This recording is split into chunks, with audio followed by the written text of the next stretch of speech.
How come I can't see everybody? Is that me? Are you on full screen, what? Trying. Probably the view you've selected. You have to be in, what view is it, Crystal? There's two different views. Gallery view. Yeah. It could also be your internet. That's what was happening to me when I was taking these meetings through my office. I would only get half the faces. So that could be it as well.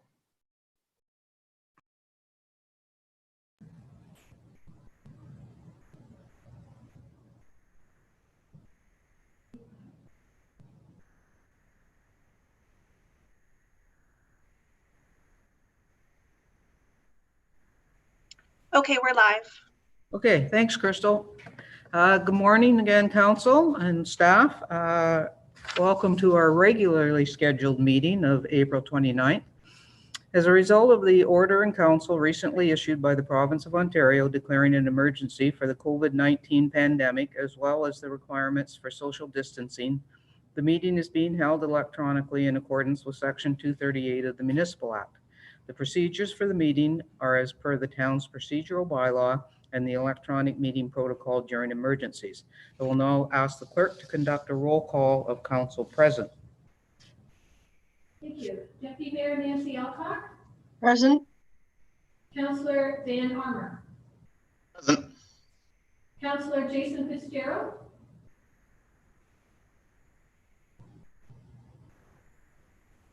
Present. Okay, thank you. Councillor Dion Schumacher. Present. Councillor Bob Stone. Present? Councillor Brian Thompson. Present. Councillor Jonathan Lee. Present. Councillor Tim Whitney. Present. Mayor Karen Terziano. Present. Thank you. And just for council's information, should we go past 12:30 today, Councillor Schumacher will be leaving the meeting at that time for another commitment. Okay. The adoption of the agenda, if I can get Councillor Withey to move that.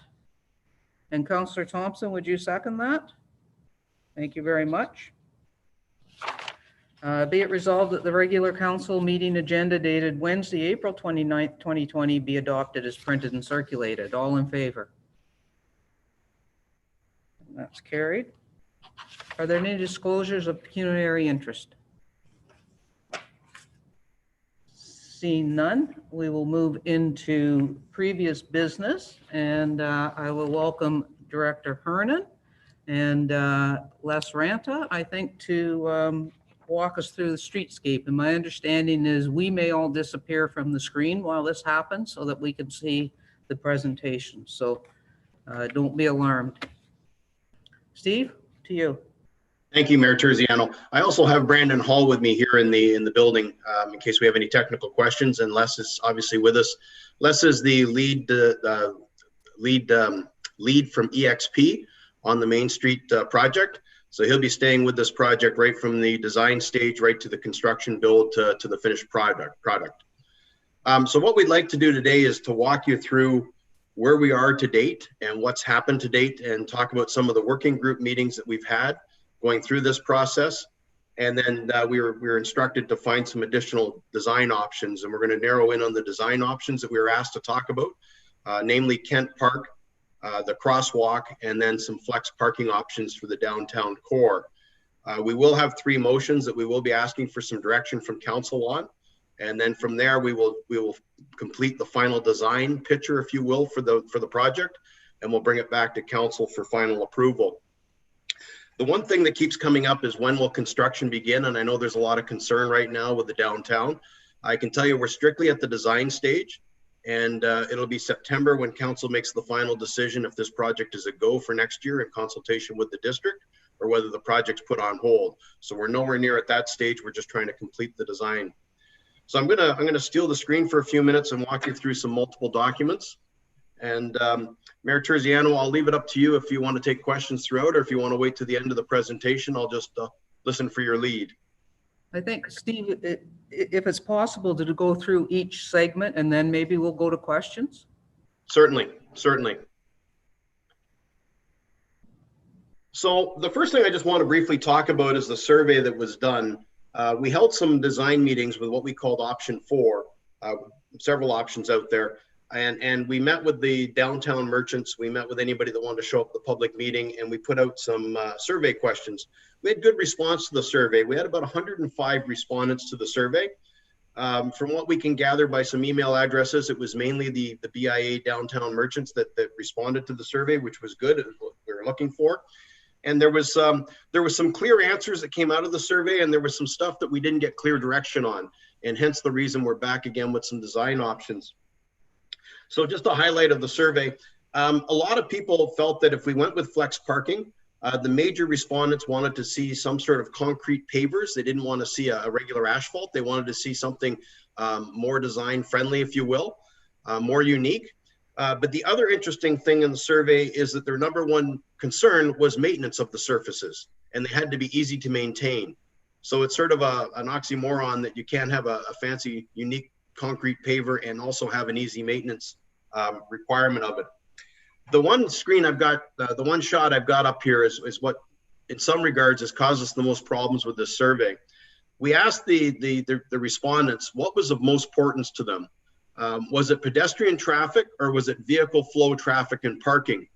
50% of the people told us that their main concern was vehicle flow and parking, maximizing it, and 46% told us no, it was people traffic, and they weren't concerned about parking. So we had pretty much an even split between vehicles and people, and hence we have some of the design options we have.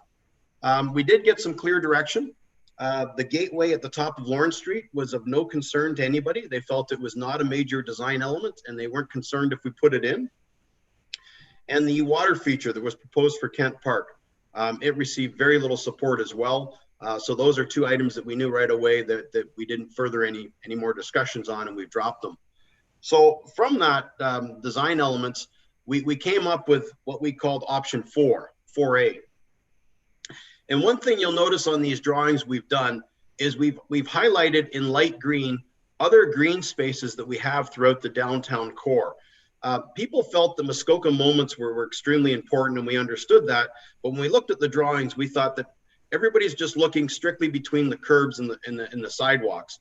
Nobody was taking into consideration what the businesses have done downtown, what other park amenities we have, such as River Mill, such as the town dock. So just for a visual, we've thrown it on here showing the green space. Because when you think about it, we have a lot of Muskoka moments throughout our downtown core now that can become part of the design as we move forward. So in this drawing here, which was redone, it shows the proper turn lanes onto Burnell Road, the left and right turn lanes. Some of the other drawings didn't have them in proportionately, so they've all been done proportionately, and it shows the crosswalk areas, shows the Kent Park, and this is as the Donna Haynes consultant group 2 years ago came up with a concept of, which was a big open park, and we'll come back and talk about Kent Park in a few minutes. Also on this drawing, we've added the crosswalks, and I know at one of the first meetings that council had, we did not have crosswalks drawn in, and we're going to talk quite extensively about crosswalks in a few minutes. But for this drawing here, we've put the 2 crosswalks in that was requested of council, one across from the town hall and one up by West Street. King Street here, as you can see, we've now shown it with no vehicle traffic. So the concept would be that this would be a walkway down. We've got to redesign this based on some input we've had. One of the concerns we had is this going to become like a skateboard path where it's a straight down run to the roads? We've looked at the way we can make a trail that would wander back and forth through here and still provide access to the parking on either side. This is a town-owned parking lot, and this one on the right-hand side is private parking. So we've got to maintain some access to that. So that will be redefined in the final drawings to show that. But the key thing here is the vehicle traffic is gone. It is going to be pedestrian traffic, and it'll be like a gateway down to the River Mill Park. And I was looking at it again this morning, and it blends in nicely with the archway there now that announces the River Mill Park, and it would be coming up from the River Mill Park and the parking lot right to Main Street. Up in the top end of Main Street, if you will, by Center Street, you can see these are the turn lanes to give us proper access left and rights. It'll ease up on the flow of traffic through this area. It'll stop the congestion. You'll be able to come down Main Street, if you will, heading west through the intersection, If a car is turning left, it will not back the traffic up like it does now. You'll have an opportunity to come around it and continue down. By doing this and cleaning this intersection up, we definitely lost some parking. And in this drawing, as you can see, we've bumped the sidewalks back out to give us maximum space and created a bit of a choke point. We're going to look at this in a few minutes as well, because we were asked to review this again. The top end of Main Street, if you will, really is unchanged. We are showing some of the landscape features up there on private property, up by the community living building. There's a nice green space with lots of trees. There's a lawyer's building that has been put in beside the post office. I think we've all seen the front of that. And that sort of goes through that Muskoka theme we're talking about with greenery, with rocks, and how people are doing it themselves. On that note, I should show you the site plan for the Dominion building. The old Dominion building, which is being rebuilt in this location here right now. We've seen it's almost done completion. The site plan that's approved on that project shows what they're doing. So they're already building into the design elements of Main Street. They're getting rid of their entrance onto Main Street, so the sidewalk would continue right through. They're installing a patio up here for a restaurant. I'm not too sure what the restaurant is, but their concept is a restaurant here. They're putting their own parkette in. So they want to just be able people to flow off the Main Street and through their parkette and through the businesses that they've created in that space. So it's just one example on how the businesses are taking advantage of this streetscape project, which is fabulous to see, and they're incorporating the same design elements. We've had some very initial discussions with the old TD Bank property owner. They want to do the exact same thing. They want to enhance the features. So when we talk about Muskoka Moments, I think we have to remember it's not all having to happen on the sidewalk and on the streets. We have lots of side areas where Muskoka Moments are being done. The other thing that we don't have drawings of in here, but you'll see the large trees, they were a clear message from council to make sure that they were put back in. So you'll see that there is soil cells in and there's large trees in all our drawings. That feature has been carried throughout. And same with the light posts. We recognize that these light posts are going to be a major feature downtown, whatever the final design is. We've heard clear from the BIA that they want to hang banners off them, that they want power supplies on them. Not only do they want a functional light, but they want this stand to be part of the furniture. So we can have good hanging baskets hanging off them, and we don't have to worry about the structure of the light poles. So we see them as being a major feature downtown, and will certainly add to the whole concept moving forward. So that's how we got to design drawing number 4. From design drawing number 4, we met with 3 different working groups to share this drawing and get some input as to what they thought. And there was different areas of concerns that we were asked to review. And we're going to start right now with probably the most contentious one, which is the crosswalks. And this is where Les might have to jump in and help me out with this one. So there was a request from council originally to look at 2 crosswalks, one at King Street and one up at West Road. The design team went back with the engineers and they took a look at it. There is minimum standards on what you can do with a crosswalk and where they can be placed. We do have a proper crosswalk up at Center Street, and we do have a proper legal crosswalk down here at Burnell. The distance between these 2 crosswalks does not warrant another crosswalk in between. So good design would say do not put another crosswalk between those 2 because you have sufficient crosswalks to meet the public's need. We said no, it was a council wish to look at these, so they went back and they looked hard at it. They've come to the conclusion that a crosswalk at King Street is too close to the Burnell Road crosswalk. And they will not support, from an engineering perspective, a crosswalk at King Street. They can support a crosswalk up here at West Road. They call it a mid-block crosswalk based on summer peak volume of traffic, foot traffic, and vehicle traffic. So they can support that. And we've got a drawing here showing some of these. I just got to move the pictures. Showing some of their concerns. As you can see with the King Street crosswalk, we're only 80 meters away from the Burnell Road crosswalk. And if the King Street crosswalk was put in, it would only be 60 meters from the West Road crosswalk. So they're too close. As I've indicated, they can support a crosswalk on this location. As of right now, it is on the right-hand side, which would be the west side of that intersection. There's a bit of a bump out here to give good sight lines for the pedestrians coming out. There's a fair bit of signage that would have to go along with it. I know some people have been concerned about the amount of signage on Main Street. But to put this crosswalk in, we would have to have 3 signs on each side, one indicating you're coming close to a crosswalk, one indicating there is to be no passing, even though there is no passing lanes, and then a sign indicating that you are at the crosswalk. Complete with the stop blocks where vehicles would stop, and then we would have a crosswalk mechanism put in that would look something similar to this. It's not a full set of traffic lights. It would be a sign with a yellow beacon on the top that would flash. It is fully ODOA compliant. So it would have the push buttons and the buzzers. So somebody with visually impaired would be able to walk up to the crosswalk, push the button. After a few seconds wait, the chirping would begin that would indicate that it is safe to cross. The vehicle traffic would stop at either side at the stop blocks that would be put in place. And we don't have to worry about the side streets because they've already got the stop blocks and the stop signs in place. So maybe on that note, I'm just going to pause and see if Les has anything to add on the crosswalk discussion. Les?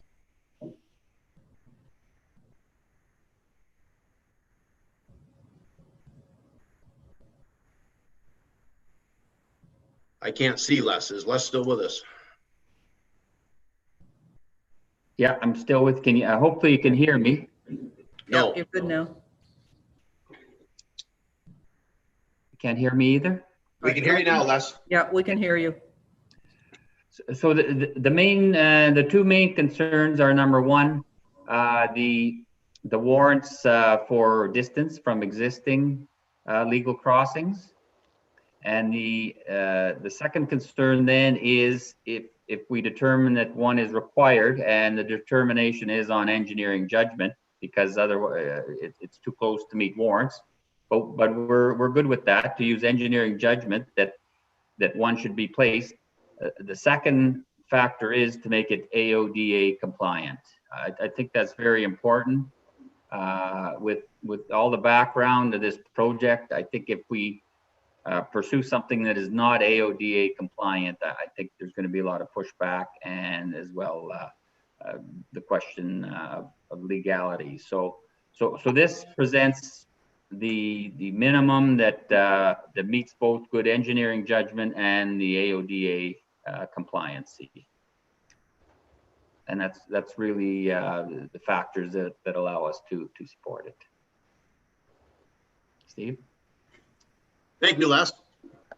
So we're going to move on then and look at the next issue of discussion before we come back, but we'll have a motion to talk about the sidewalks or crosswalks in a minute. The original plan that we put together, the planning partners put together for us, was the Kent Park, which showed a big cleared area, the parking removed. There seems to be full support in removing the parking in this area. And it was to put in some sort of hard surface to create a large gathering area. And then we're going to use some boulders as sitting elements and a little bit of greenery in there. When we met with the working groups and they looked at this, the comment that came back is, here we are trying to put more green space downtown, but in our one green park, we're taking all the green space out and we're going with a hard surface, and it didn't make sense. So we were asked to go back and see if we could look at another design that would sort of incorporate both the green space and an open space. And we actually found it down at Rivermill Park with the pergola down there and what's happened, the way they've designed that one. So we've just carried that design feature up here. So what we're suggesting now is that there would be green space where the parking is around the backside, closer to the buildings. There would be green space visible from both the Main Street and Burnell Road side. But at the same time, we've created this large center gathering area. Whether it's seasonal and there's a Christmas tree in the center, or whether the little information shack is back there with Santa Claus, or whether it's there in the summertime, whatever you want could be placed in the center. And there'd be boulders placed around the outside that would give you this sitting area. We've created access off 3 access points, one right at the corner and one off each street. So if somebody did want to come down, they could walk right through the park if they wanted to. It would just create a nice open space. This is an aerial view. So somebody asked me the other day, how high are the trees? That hasn't been fully determined. We certainly recognize that we don't want high trees placed all over here. We don't want it to become an area which people could hide in at night if you wanted, create any issues like that. And we recognize that street lights would have to be placed around this park as well to brighten it up. So that's one area that we'll be talking about in a few minutes, from the original design, or whether you like the modified design, or if you'd like us to redesign this again in some way, shape, or form. There is a costing difference. The original design had much more paving stone in it. It was approximately a $500,000 cost. This one's got more landscaping features, so some of that has gone up, but the hard surface has been reduced. This one's coming in at approximately $400,000 in cost right now on a design budget.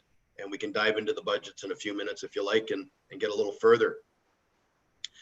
The area that we spent the most time discussing was the whole flex parking concept downtown. So flex parking carried a price tag of $1.3 million. That was the removable bollards. So that in the summertime when things were busy, the sidewalks could be bumped out to allow for downtown patio space. And in the wintertime when it wasn't busy, the bollards could be moved back to create more parking. The interesting comment was that if we want to take all our parking spaces during the busy season, why are we going to such an expensive option of flex parking? Why don't we just expand the sidewalks where needed to and leave it that way? And then we could use that space for snow storage. And then in the wintertime, when it's not as busy for parking downtown, we wouldn't be into this extra cost of these removable bollards. So we went back and we looked at the drawings, and this is where they start to change. The top drawing from Lorne to Center Street is the same on all three options, A, B, and C. And we're going to look at three options.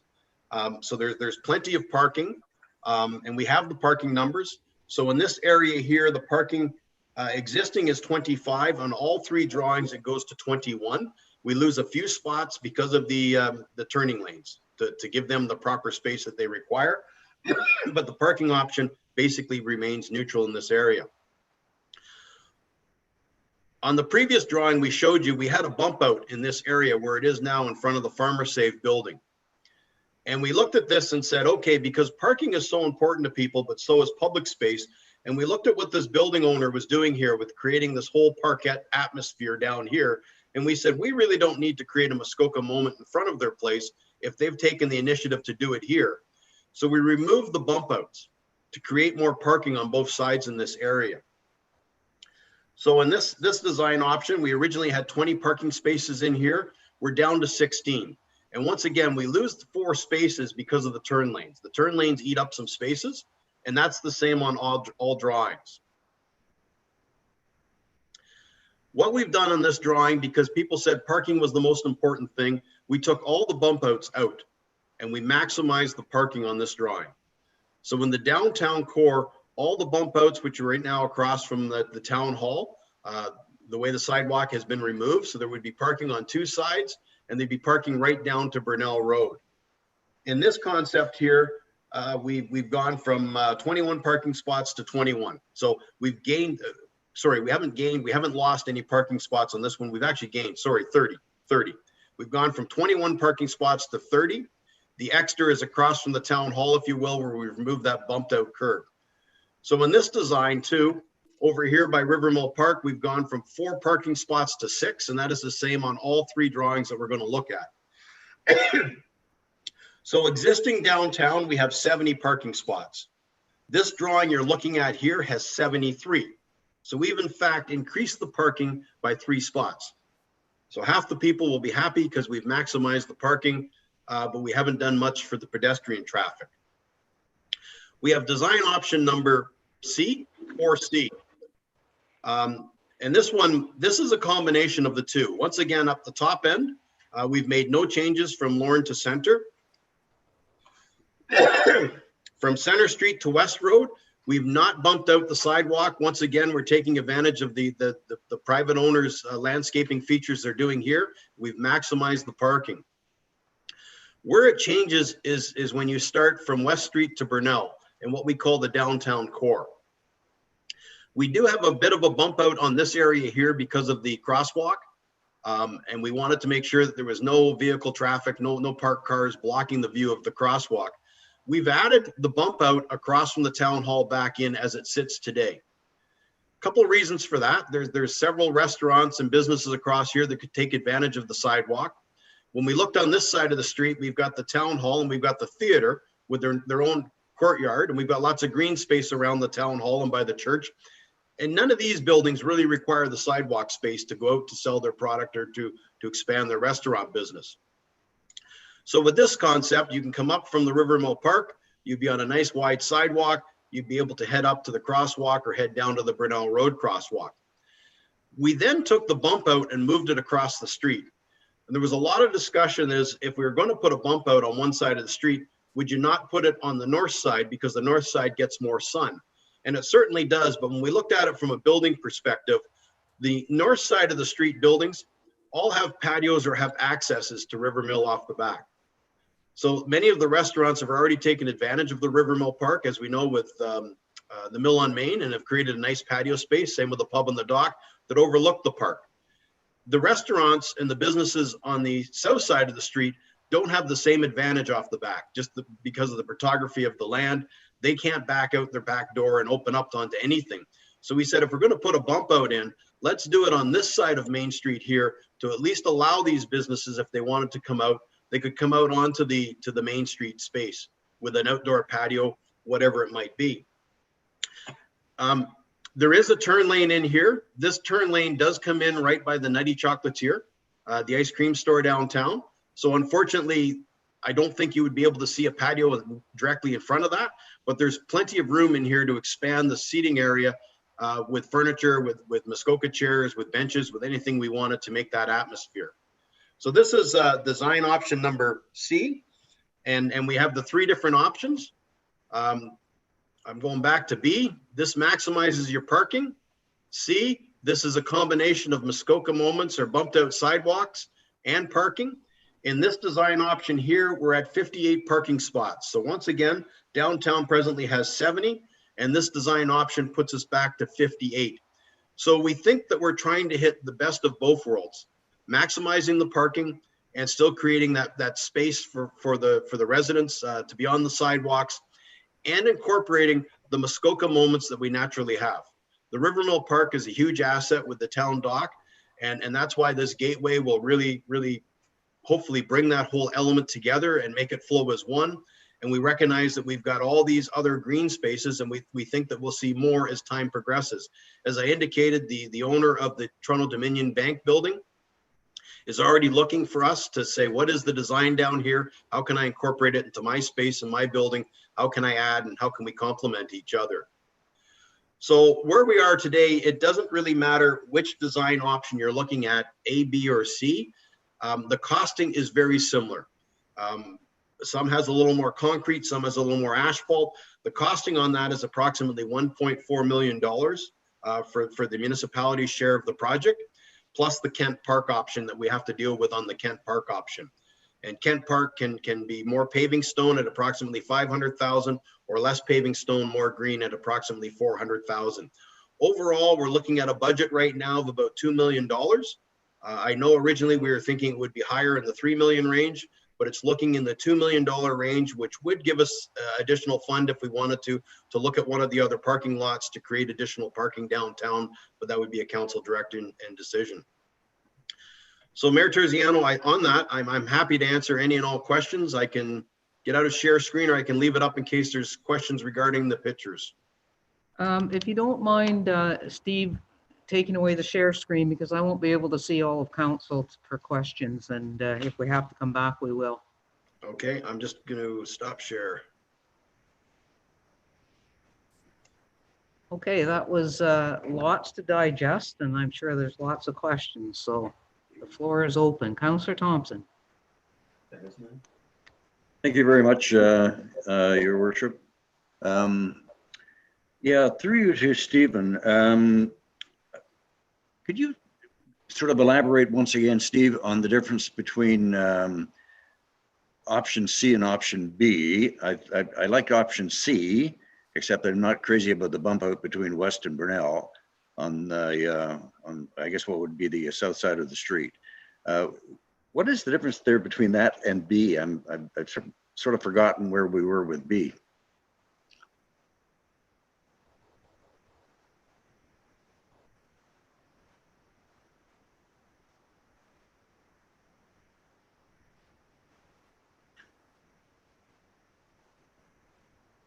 Sorry about that. So I've pulled the drawings back up. I'm hoping everyone can see the drawings. So let's start with option B. Option B, maximize the parking in this area here. So we've maximized the parking up in front of the old Dominion store where the new development is by getting rid of the bump outs. In both drawings, B and C is identical. In option B, we've maximized the parking. We've kept the sidewalk at 2 panels wide, which is approximately 3 meters wide. And we've gone with parking on 2 sides of the street to maximize the parking. On option C, as I indicated, parking is the same up in this area here, but we've created these bump outs and we've staggered them. So we started on the, if you will, on the north side of the street, and then we switched to the south side. And once again, the reason we put the bump out on the north side up here is because we felt the businesses could use this and the town hall didn't require the bump out. And then we switched on this side, even though it's not the sunny side of the street, because these businesses have access off the back. Right. With the bump outs, it will slow the traffic down. It will create more of that atmosphere.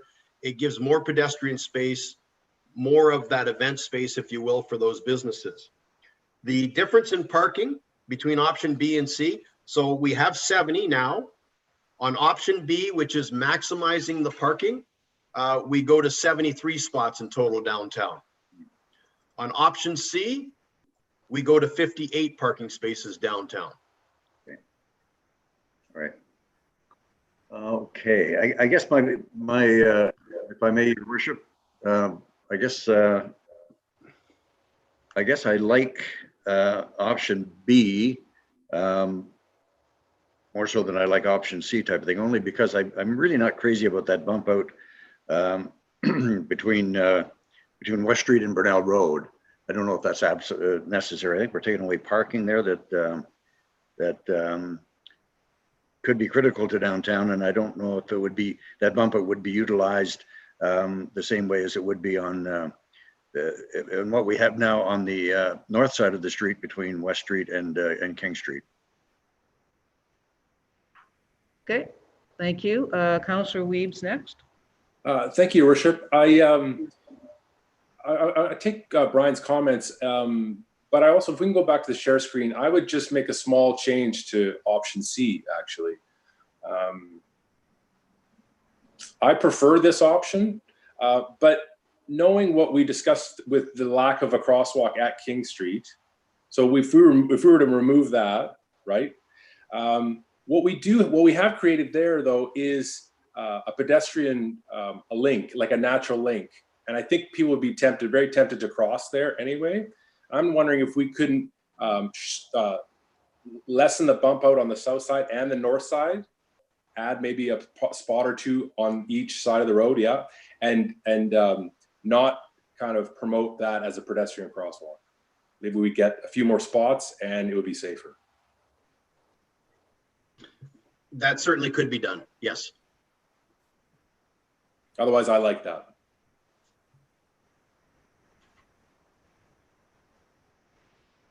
Okay, I think Councillor Withey was next. Thank you, Your Worship. A couple quick things. So I understood what the engineers are saying about the distance for the crosswalks. I don't think that that's going to change people from running across the road wherever they want to anyways. What if that crosswalk on West Road was moved further up on the other side of that intersection in front of Farmers Save to create, I know there was 80 meters and 60 meters, and I understand how that works with traffic and things like that. I'm just concerned, and I also understand all the rules and regulations. I see so many other towns with sort of courtesy crosswalks or things like that. Even if we could do that kind of thing, I think it would do better to try to herd people onto specific lanes rather than just having free-for-alls across the street. As far as the, we talk about these bump outs and all these things, and are we contemplating patios for people? And I mean, is that what we're trying to achieve here? I wasn't sure about that because I think that once we open up that option, you're getting into a lot of other issues with, you know, what you're going to allow with designs of these things and things like that. I've seen some in other towns that you wouldn't want on your main street. They look pretty junky. I'm not saying I'm against that. I just didn't know that if that was what we're trying to achieve here, to allow all these businesses to spill out. I don't know if we want a main street looking like that, perhaps. I don't mind the changes to Kent Park, although I actually would leave the parking in there, but I don't know that that's a popular issue or a popular opinion. But anyways, those are my comments. If we could somehow do something with crosswalks, because people are running across the street no matter what. Thank you. Councillor Alcock. Thank you, Your Worship. Interesting listening to some of the other comments. I agree with some, but I did want to start off by saying I actually am quite supportive of option C. I see it as a compromise solution, and that, right off the bat, I think, Steve, you made the comment about the survey, and half of the people wanted, maintenance versus pavers, and then half parking and half not. So to me, I think that the way you walk through is a very good compromise. I quite liked the idea of having the bump outs in front of potential, restaurants who might want to put patio out. And for those on the north side, they also have patios already overlooking Rivermill Park. So some of the logic on that I thought was very good. So, and to Councillor Withy's point, I hear you about, what do the sidewalk cafes potentially look like? And yes, they can look whatever. On the other hand, it's nice to know that they have that potential, and we do as a council have, ultimate control of what they look like. But even if there wasn't a patio on that bump out space, you could still have things like a couple of Muskoka chairs, so places where people can just naturally sit, which was part of that old design, right? Part of that design comment and the Muskoka moment. So that gives us or the BIA opportunities to do something with that space. So from my perspective, I am in favor of option C as it's proposed with respect to those bump outs. I hear you about the people naturally sort of cross anyway. But I also think that the compromise of not having the crosswalk in front of King Street is probably okay. My guess is people are going to cross there anyway, because people just do. And especially if we've created that pedestrian friendly space on King Street, which I love. I think that's really good, and that makes all the sense in the world, having that pedestrian zone going down on King Street. So I'm having that crosswalk, the one that's AODA friendly at West, I think that makes sense. I'm not going to go into whether it's right or wrong on the other side of the road or whatever. So I'd certainly live with that proposal. On the Kent Park, I really like that alternative. I definitely don't want parking in there. And I do think it's the design with the green around the edge is good. And I think as long as there are the walkways into it as identified in that design, I think that's good too. So as long as the boulders are big enough for people to sit on, you want that space so people can get whatever they want, their coffee, and sit down and be able to sit there. And so I don't, whatever, we can just have boulders that are usable. So that, and I guess that's it. I actually quite like design option C. I recognize we're losing parking, but I think that if,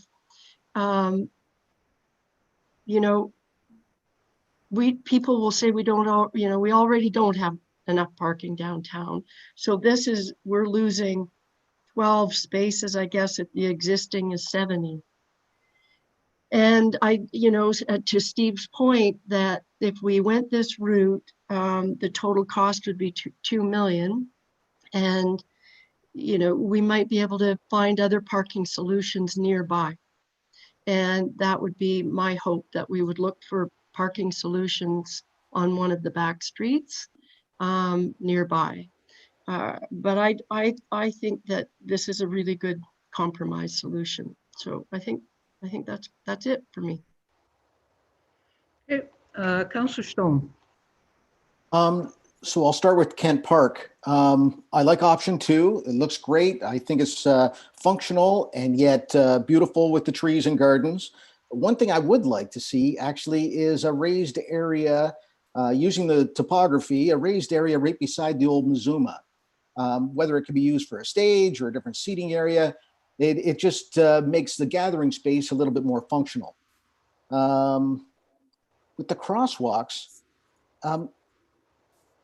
so the one at West Street, do the lights only flash for pedestrians when they push the button, or is it constantly flashing?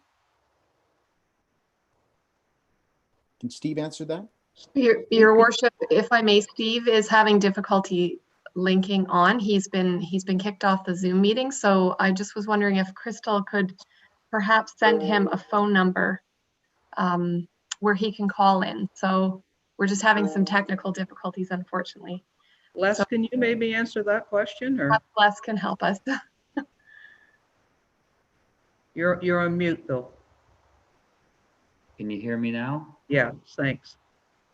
The push button, the lights would only announce someone at the rock when they push the button, and it would give proper time for seniors, for children, and for disability, handicapped people with scooters to cross. So only when someone's there and presses the button. Thank you. And one other question for you, Les, while you're there, the no passing signs. Having more signs down there seems ridiculous, especially when there's a solid line on the street. Do we have to have no passing signs? That's the legal setup. Okay. And my only other comments would be, I really like option number C. I like the jut outs. And I know we lose a few parking spots, but the fact that we're not putting bollards in, the discussion was, okay, if we don't put bollards in, then maybe we have some money to buy some property to make some more parking close to the downtown. And that would be my preference. Thank you, Councillor Stone. Councillor Armour. Thank you, Worship. I just want to chime in. I also agree. Option C, I believe, is the best option right now. But I like Councillor Weeb's suggestion of those adding a couple more parking spots up there by the town hall on the other side, in front of closer to the Grapevine, etc. I like that idea. As for Kent Park, I like the grass better than I do the concrete. I could see some parking going in there, as Councillor Withey mentioned, but I can go either way with that one. And yeah, that's about all I really have to say. But if we could find some property in the back that we could purchase for some extra parking, I think direct people that way, I think that is a really good compromise. Councillor Fitzgerald. Thank you, Worship. Good comments. I think Steve has done an excellent job with listening to the focus groups and gathering the information and coming back with great solutions. Kent Park seems to be, I like Councillor Stone's idea that it could be used as a performance space, so possibly incorporating something along those lines in there. And Councillor Weeb's comments with the parking through the extra parking spots on the bump out into the River Mill access point. So I'm quite happy with option C. I like the fact that if it's not used for cafes or whatever, that we can utilize for Muskoka Moments, as Councillor Alcock alluded to. So I really like option C and the the fine suggestions that have been made. Okay. And Councillor Schumacher.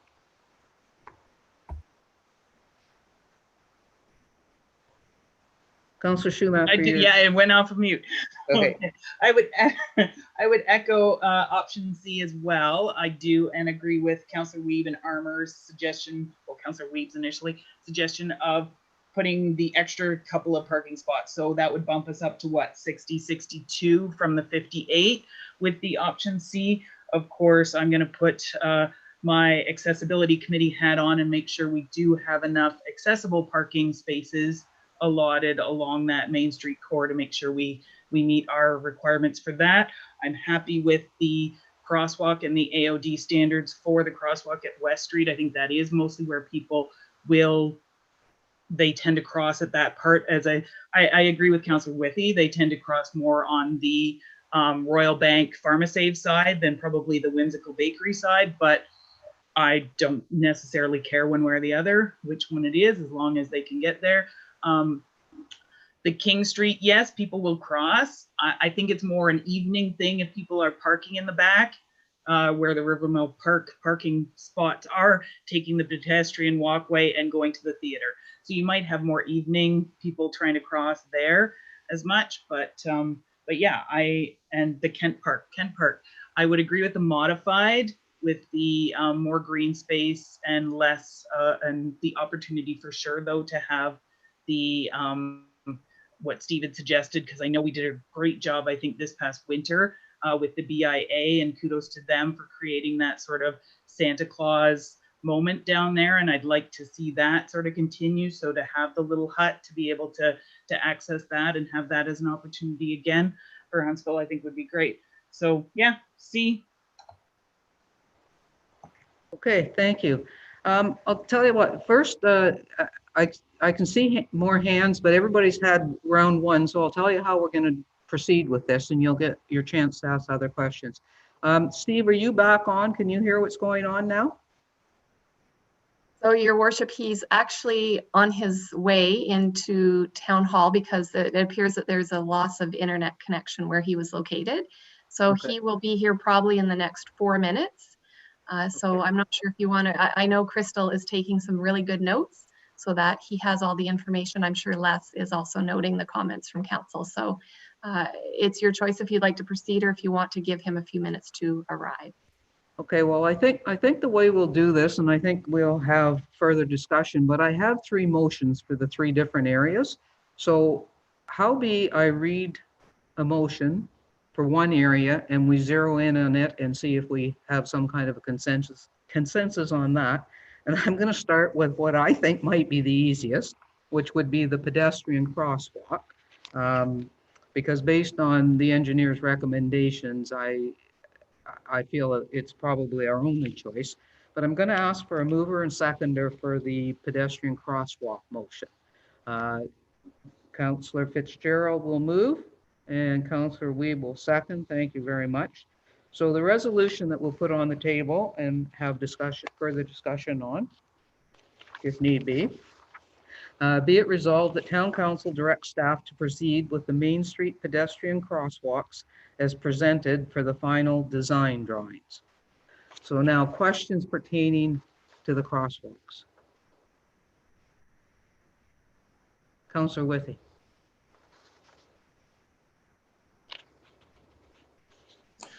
Thank you, Your Worship.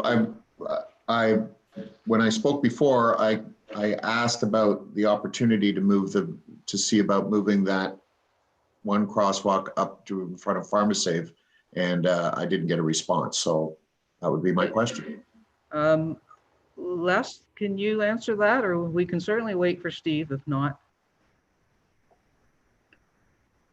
Can you hear me now? Yes.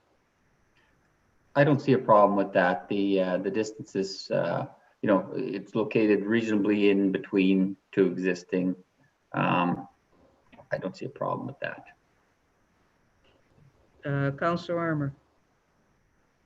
Thank you, Worship. I can see it being on that side of the road too, but I think it's better being closer to Town Hall, and especially with the seniors building there for people who park down below and come up across. And that if they cross on the Royal Bank side, the farmers say they got to cross the road twice or moving traffic twice. So I think that's probably why they considered putting it on that side than the opposite. Councillor Weeb? I agree with that. I think that we're going to see the bulk of traffic, pedestrian traffic, coming up from King Street. And if we, as I suggested earlier, if we just tweak the parking a little bit and direct the people in the right spots, they will be more inclined to head to that crosswalk if they see it on the near side of the street. So my vote is to keep it on the lower side. Councillor Withey? Sorry, thank you. I think my question was around not just having one, but having the one from Town Hall to King Street, but moving the other one to the other side of West Road in front of Pharmacy. That's what I was talking about, not getting rid of the one in front of Town Hall. I don't know if that was misunderstood, or I still think I would want two because they're going to cross no matter what. And for safety, it was just the question about the distances from the engineer's point of view, because I understand about distance and stopping traffic in such short spaces. That was, so my vote is for two, just move the other one in front of Pharmacy. I think that the Town Hall crosswalk was too close to the Burnell Road lights, but Les, maybe you can confirm that? That's correct. Our recommendation is just for one to be, right now it's on the east side of the West Street intersection. It could also be just a single one. It could also be on the west side of that intersection. So, but that's our recommendation, is that there be one crossing at that location. Councillor Schumacher? Yeah, I believe it has, and don't quote me on the exact distance, but it has something to do with AOD compliance, and you can't have a crosswalk within like 200 meters of the already assigned one. So say Burnell, and then you of course have the ones at Center. So you have to have a certain distance between those as well. So that's, I think, why one versus two. Councillor Thompson, I think you were next. Thank you, Your Worship. Yes, with regards to the crosswalk, for sure, I follow what Councillor Armour said. I think that makes good sense. And so I would vote in support of having it in that particular location as suggested by Councillor Armour. And we. Thank you. Councillor Armour. Thank you, Your Worship. Through you to West. Can you put hashtags across at the by the Town Hall there and not have them lit as a crosswalk?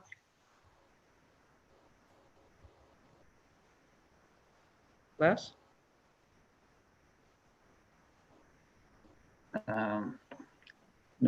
No, I don't. We can't do that. As even putting the single one at West Street, it goes against design principles. However, we're allowed to use engineering judgment, and that's in the midpoint between the two existing. Yeah, EXP would not promote a non-legal crosswalk. It couldn't be made AODA compliant, and it would encourage people to cross in an uncontrolled fashion, and that would just be against engineering principles. Councillor Withey. Thank you, Your Worship. I guess I'm unclear. I'm hearing words like recommendations and against principles. If we just wanted it, can we vote for it? I'm not like even though it's you recommend something, can we still forge ahead with what we might want? Les?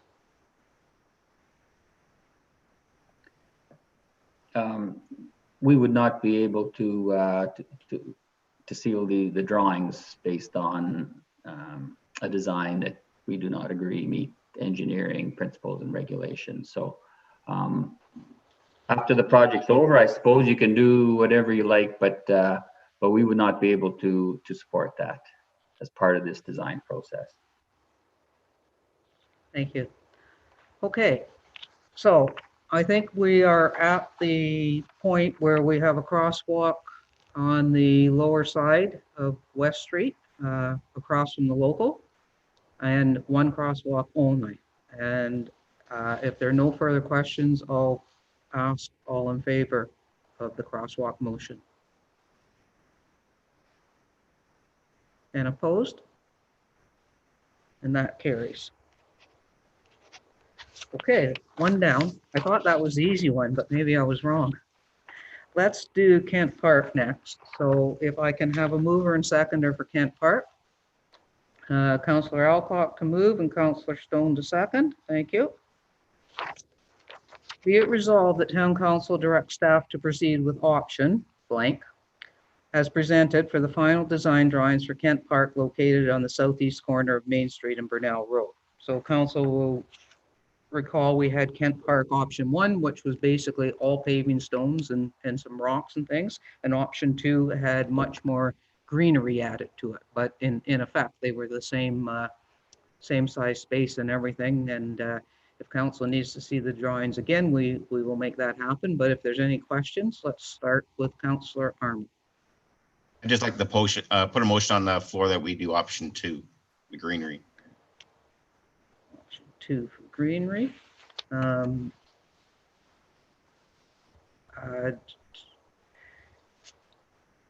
on a sec. Do I put option 2 on with that motion, or can I let the discussion go first? Do you want that as a motion right now, Councillor Armour? Yes, your worship. Thank you. Okay, is there a seconder for that? Option 2. Councillor Thompson, are you seconding that? Okay, so I'm changing this resolution to Councillor Armour and Councillor Thompson. So the resolution now reads the same as it did before, only we have a number in there, option 2, which is the option with the most greenery. Discussion. Councillor Alcock. Thank you, Your Worship. I support option 2, but I also liked Councillor Stone's suggestion that maybe there be some sort of raised area if we wanted outdoor theater or something, even as a place to sit. That would be kind of neat. So can that just be, I guess we would need to amend the option. I'm not quite sure how to add that. Maybe Councillor Stone has an idea, given that was his idea. I'm throwing that out. I like that idea. Okay, I'll go to Councillor Stone. Thank you. Yes, so if we need an amendment, I'm happy to move that and simply adding a raised area that can be used for seating or as a small stage would be what I'd like to add. Okay, I see Director Hernan's back, which is great. I'm not sure we actually need to amend a motion to consider a raised area within the park. I think our note taking will be sufficient to do that, but Steve, do you want to comment on whether that would be sufficient for you? As long as we know the option and somebody's taken some good notes as to what I understand. I see Les is still on, so hopefully Les has heard it all. I don't think we need any more motions for that. I'm seeing Les shaking his head agreeing with me. So Les understands what council's looking for. So I look forward to seeing the drawing. Okay. Councillor Wiebe, I think you were next. Yeah, thank you, Worship. I want to echo that. I think that there's an opportunity there for being able to blend that space into the business space that's up the street on Burnell. It's a great way to bring that energy towards Main Street because it's a little cut off right now. I think that my other comment would be, as long as we can make whatever greenery, whatever things we add to it, as long as we can make it low maintenance.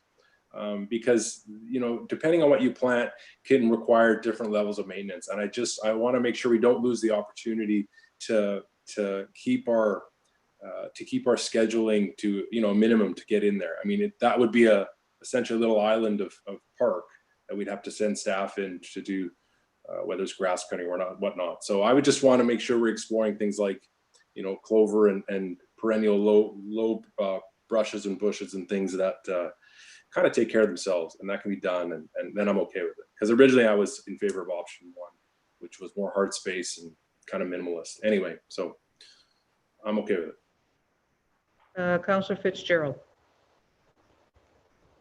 Thank you, Your Worship. Through you to Steve, I guess that if we are able to incorporate a space per performance or for seating, that it just be natural and fit in with the environment. That's it. Okay. All right. So we have option 2 on the table. If I call the question, all in favor? And that carries. Okay, 2 down, 1 to go. I have a resolution. I'm not sure I'm going to ask for a mover and seconder until we get the option this time. So the resolution will read, be it resolved that Town Council directs staff to proceed with option, it'll be B or C, as presented for the final design drawings for Main Street. Option B is 73 parking spots remain, and option C is 58 parking spots. However, we had some discussion about decreasing the bump out around Town Hall on both sides, which might garner a few more. So does anybody want to put an option B or C on the table right now? Councillor Stone? Option C, please. Option C. Is there a seconder for option C? Councillor Alcott? Okay, discussion on option C. Councillor Thompson.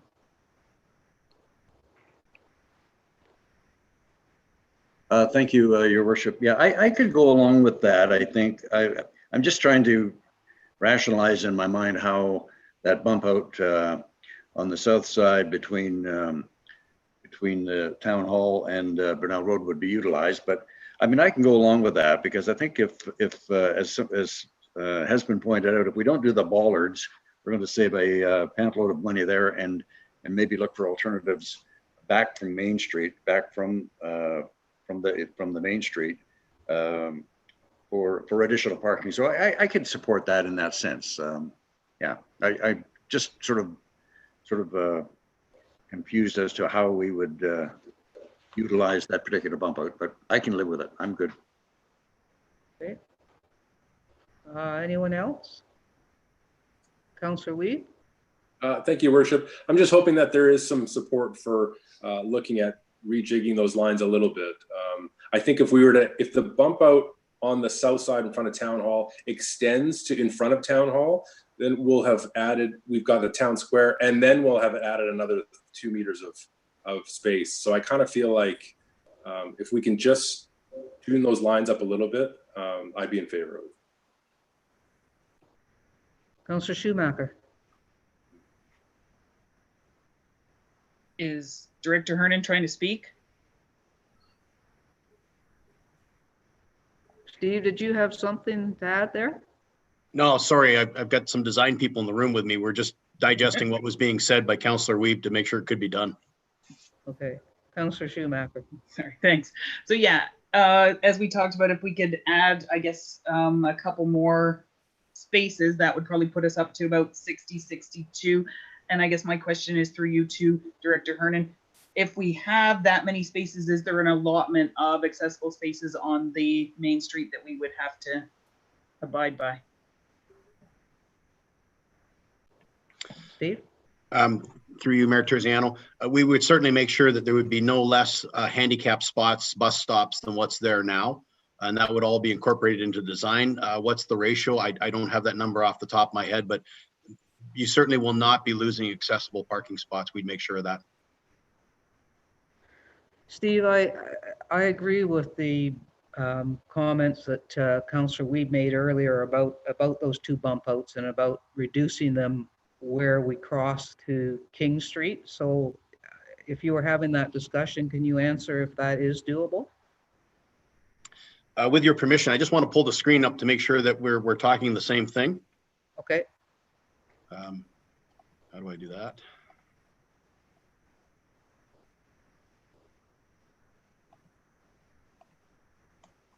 It's not allowing me. There we go. Share screen. I apologize for the problems. We lost the internet at Medill, so. So my understanding is what we're talking about right in front of King Street is to bring this bump out back. And the same with this one is to bring it back so it doesn't create a natural crossing area here is what I'm hearing, to create a couple more parking spaces possibly in here and in here. Is that my understanding correct?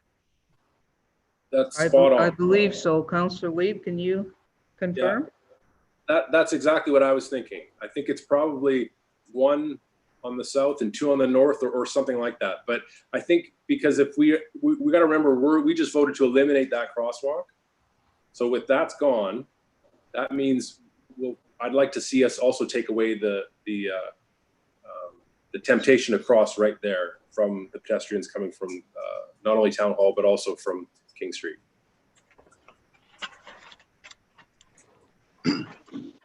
And what I'm being told, and I'll let Les jump in as well, is what I'm being told is that would be no issue what you're asking for, extending it down, creating more parking and removing that choked off spot.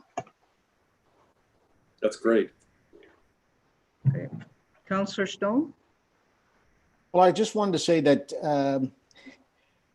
you aren't going to stop people from crossing there. You're just making it more dangerous. Can I comment on that? Yep. I think as it stands, I would agree with you. But with the addition of a signalized crosswalk about 20 meters to the west, I think we may be able to nip that, because right now we all know there's nowhere. Anytime you're coming in and out, you're going to have to just make a run for it. But if you know that crosswalk is now in place, I'd say probably 19 out of 20 will, do the right thing and do the safe thing and go up a few steps. So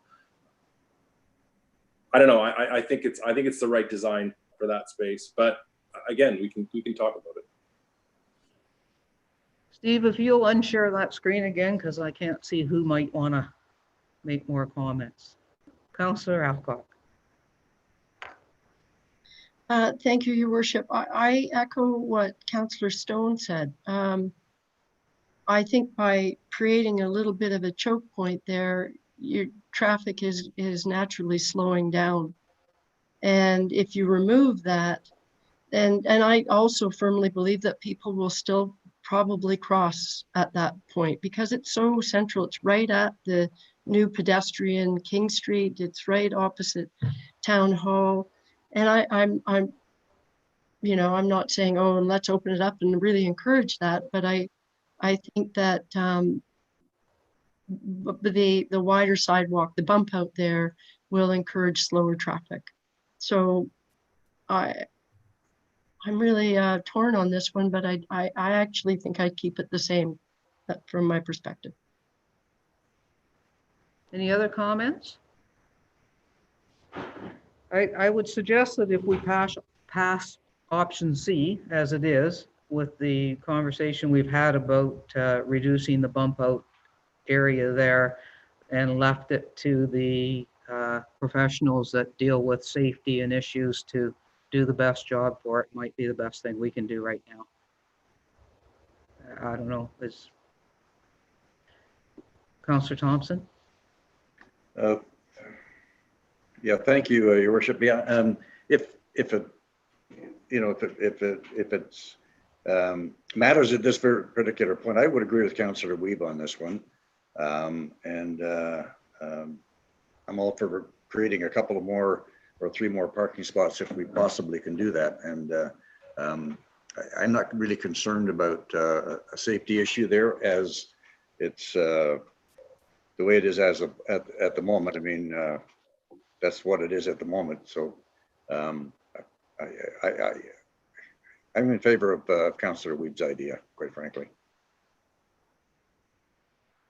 Okay, I think we've heard that that some are, and we'll leave it to the experts to decide how to deal with that piece of option C. But I'll call the question now. All in favor of option C?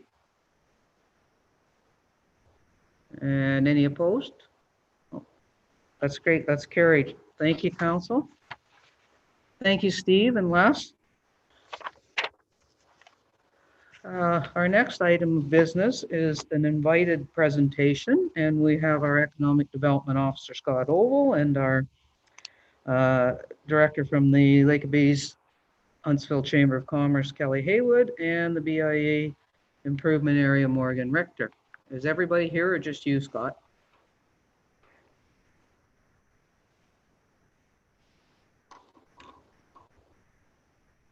I think their audio was just connecting. Okay.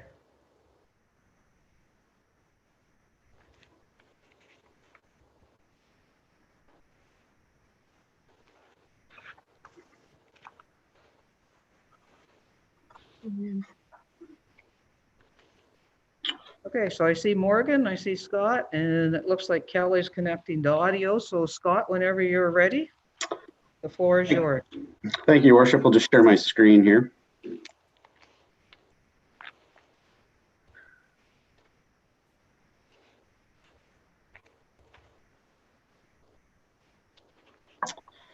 So thank you, Your Worship, and good to see some councillors' faces that I haven't seen in a while, and I hope everybody's doing well.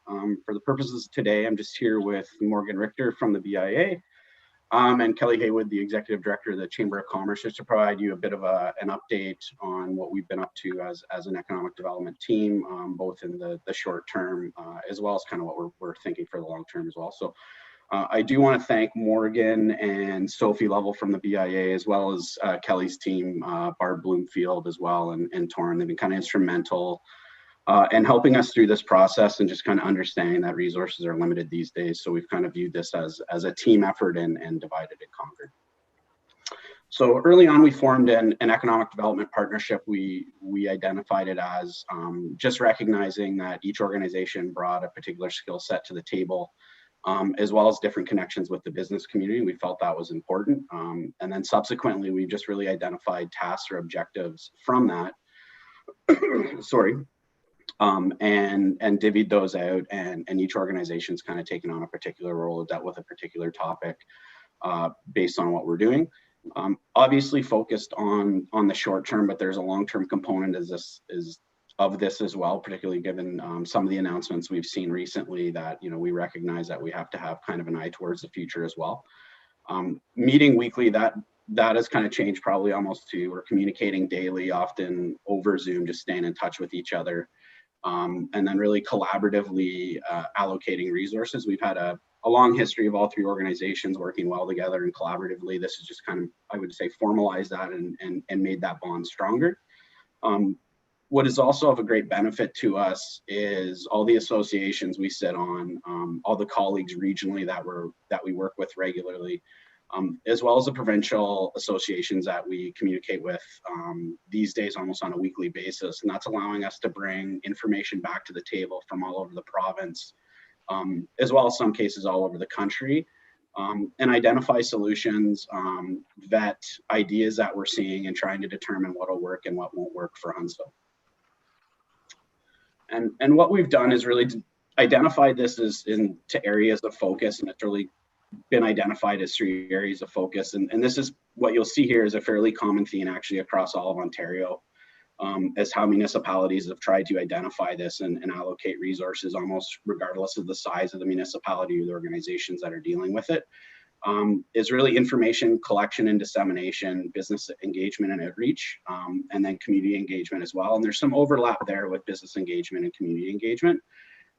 With the information collection and dissemination, I do want to thank Cara Dawn and Lauren in particular. We've tried to create a one-stop shop where we've taken all the government programs that are out there, and there are many, and put them in one place on our website to try and make it as easy as possible for businesses and residents to get to a place and identify what's out there. We've broken it down into resources for businesses or employers and resources for employees as well. Early days in this, that information was almost changing hourly, so it was difficult to stay on top of it. Subsequently, we're on there, particularly myself and Cara Dawn, about twice a day, just going through those links and making sure they're still working. as well as adding programs or changing information as kind of those daily announcements are coming out, both from the Premier and the Prime Minister as well. On the business engagement side, we've got our My Huntsville site. So what we've tried to do, and it's starting to gain some traction, is actually create an online forum, and we're trying to push businesses there through that site to interact with each other and share best practices and try and stay positive and communicate with each other. We've created a funding concierge service as well. So that's really giving businesses an opportunity to connect with myself directly and try and walk people through kind of the web that is some of these funding programs and trying to get them to the end goal. You know, a lot of this makes sense on our end, but for businesses or residents that don't deal with the government on a regular basis, it is you know, a convoluted process. Daily, each one of us has been trying to communicate with businesses. We've kind of set a target of about 5 that we're reaching out with, trying to speak with them, identify issues, talk about topics, identify anything that we need to be advocating for that we can funnel up to our council and you know, identify that as a priority. Our BIA has taken the lead on a digital Main Street project that was actually in process before the pandemic hit, but subsequently has proved very valuable to trying to transition businesses to e-commerce and enhancing their digital presence. It's actually provided us a solid framework of a program we think that could be adapted Huntsville-wide in the future to kind of support businesses throughout the recovery process. And then we've been pushing out webinars through the Save Summer site, which I'll touch on here very quickly. Just with some of our local businesses have actually been providing free webinars to the business community on how to, again, transition to e-commerce, getting a digital presence, enhancing your social media profile, as a lot of businesses are trying to pivot and still generate income. And then on the community engagement side, both Sophie Lovell from the BIA and Barb, particularly from the Chamber of Commerce, have done a great job. We've created a Facebook page that every night at 6 o'clock, we're putting out live content basically through Facebook Live, whether it's a cooking demonstration, a live fitness class, a yoga class. And what we're trying to do is give the business community as much opportunity to engage with residents and follow their services and try and create a sales proposition there as well. On average, we're seeing about 2,000 views per night for each topic, whether that's live or people going in after the fact and viewing those videos. That is, you know, it's showing us that people are still wanting to engage with their businesses. And I think as well, just it's highlighting the fact that people are very aware and trying to support local businesses as much as they can. And then also through that site as well, we're just trying to highlight businesses that are currently operating and some of the unique ideas or how they've pivoted to maintain operations and still service the community. So what we've heard through a lot of our conversations, and it's been varied, so we've tried to break this down into kind of what we're hearing the most. Obviously, early days, and I think our council deserves a lot of credit for this, is recognizing extending the deferral date and removing you know, the interest on property taxes. A big piece we're hearing right now is assistance with transitioning to digital commerce, and we're optimistic that we have a program perhaps through the digital Main Street that could be modified fairly quickly and perhaps service our local business community. Obviously, there's a huge advocacy component, which, you know, during the roundtable with our MP, our MPP, and subsequently our mayor, they were hearing that, and I think got a really good idea of what they need to be advocating towards, both to the provincial and federal government. We are hearing grants and incentives are where businesses are feeling they could be most benefited, particularly perhaps not loans. And to delve into that a bit deeper, I think a lot of programs are out there. I think businesses are just being cautious with jumping into them, even with a loan at favorable terms. They do recognize that at some point that's going to have to get paid back, and is that going to put them in the future in a more difficult financial situation? And particularly for Muskoka and Huntsville, a lot of our operators, about 60%, are small operators, and I would define that as, you know, 1 to 3 employees. And a lot of the programs when they were first launched really required a threshold on the amount of money you paid to employees. Now, subsequently, I think the federal and provincial government do deserve credit for this, is that they've heard from residents and actually adapted quickly and modified those programs as best they can to drop those thresholds so those smaller operators can access that and be better serviced. Now, I'm not saying all those gaps are closed. They're doing their best to close those. I still think there's there's work to be done there to further support those businesses that are, whether they're newly opened within a couple of years or their revenue targets aren't as high. And again, the province and the federal government are doing a lot of work. And I believe at the district level, they're exploring perhaps even how to further close that gap. And this is just a summary of the programs that we're seeing right now that are being accessed at the highest level, with most people calling us about that.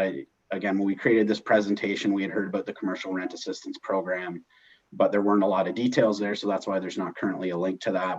Obviously that's up on our website to direct people there. And it's good news to see that both the province and the federal government have identified that as an issue. And again, just trying to create programs that are going to alleviate as much stress for the business community.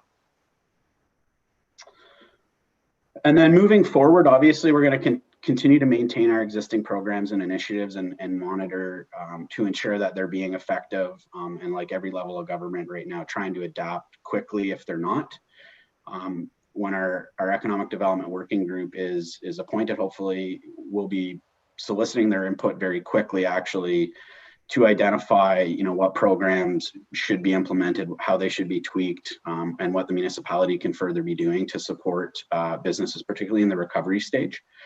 And then lastly, and I touched on it earlier that we both were focused on the short term and the long term. So we do have a draft of what a recovery strategy or a plan looks like.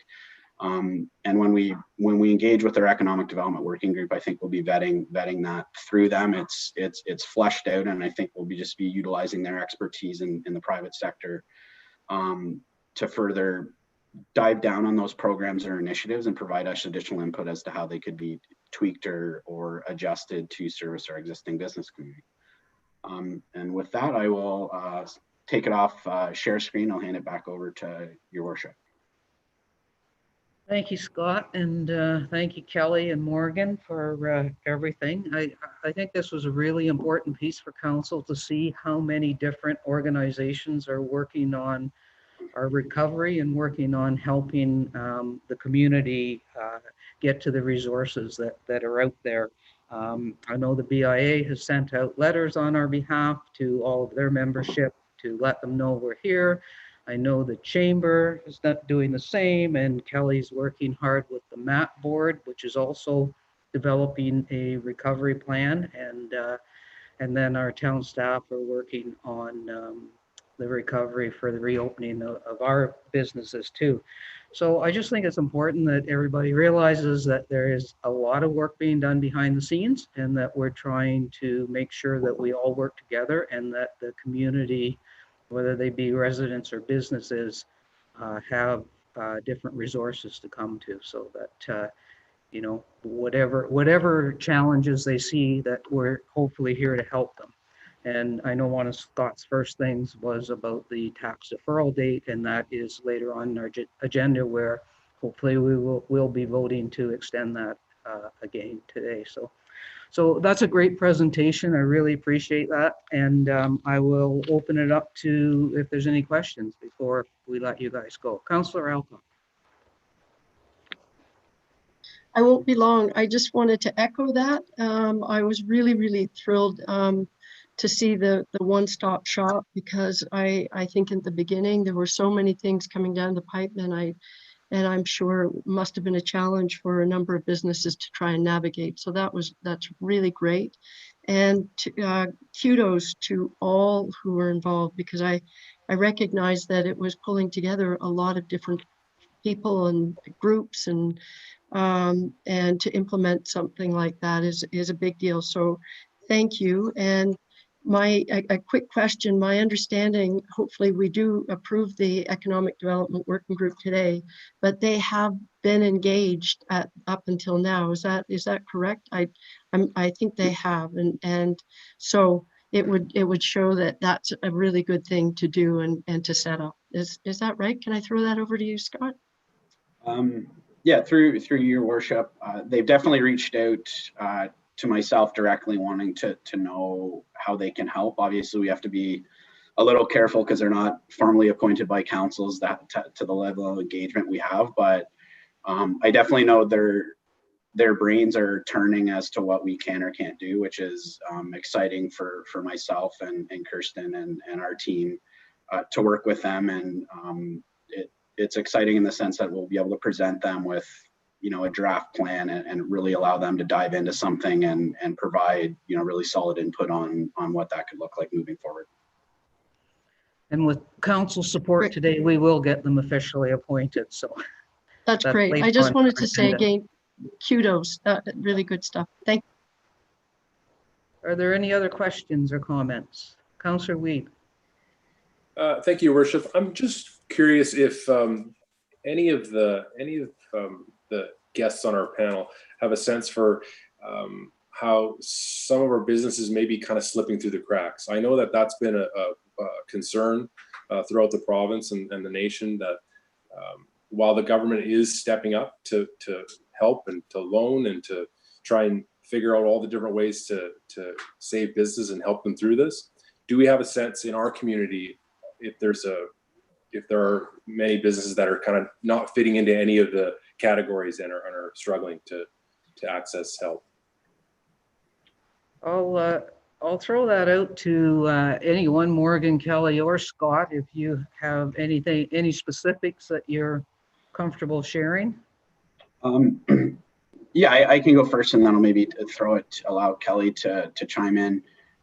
I don't have percentages, but yeah, there are businesses that are slipping through the cracks just because whether they've recently opened, revenue thresholds, additionally, well as employment thresholds that have been set. I know I can't speak to it in a great detail. I do know with the recent announcement of additional funding going towards Community Futures Development Corporation, so subsequently Muskoka Futures.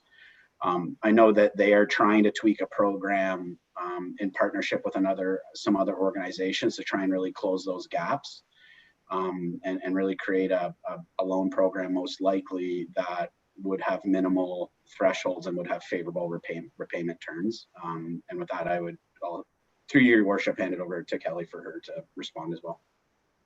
Kelly?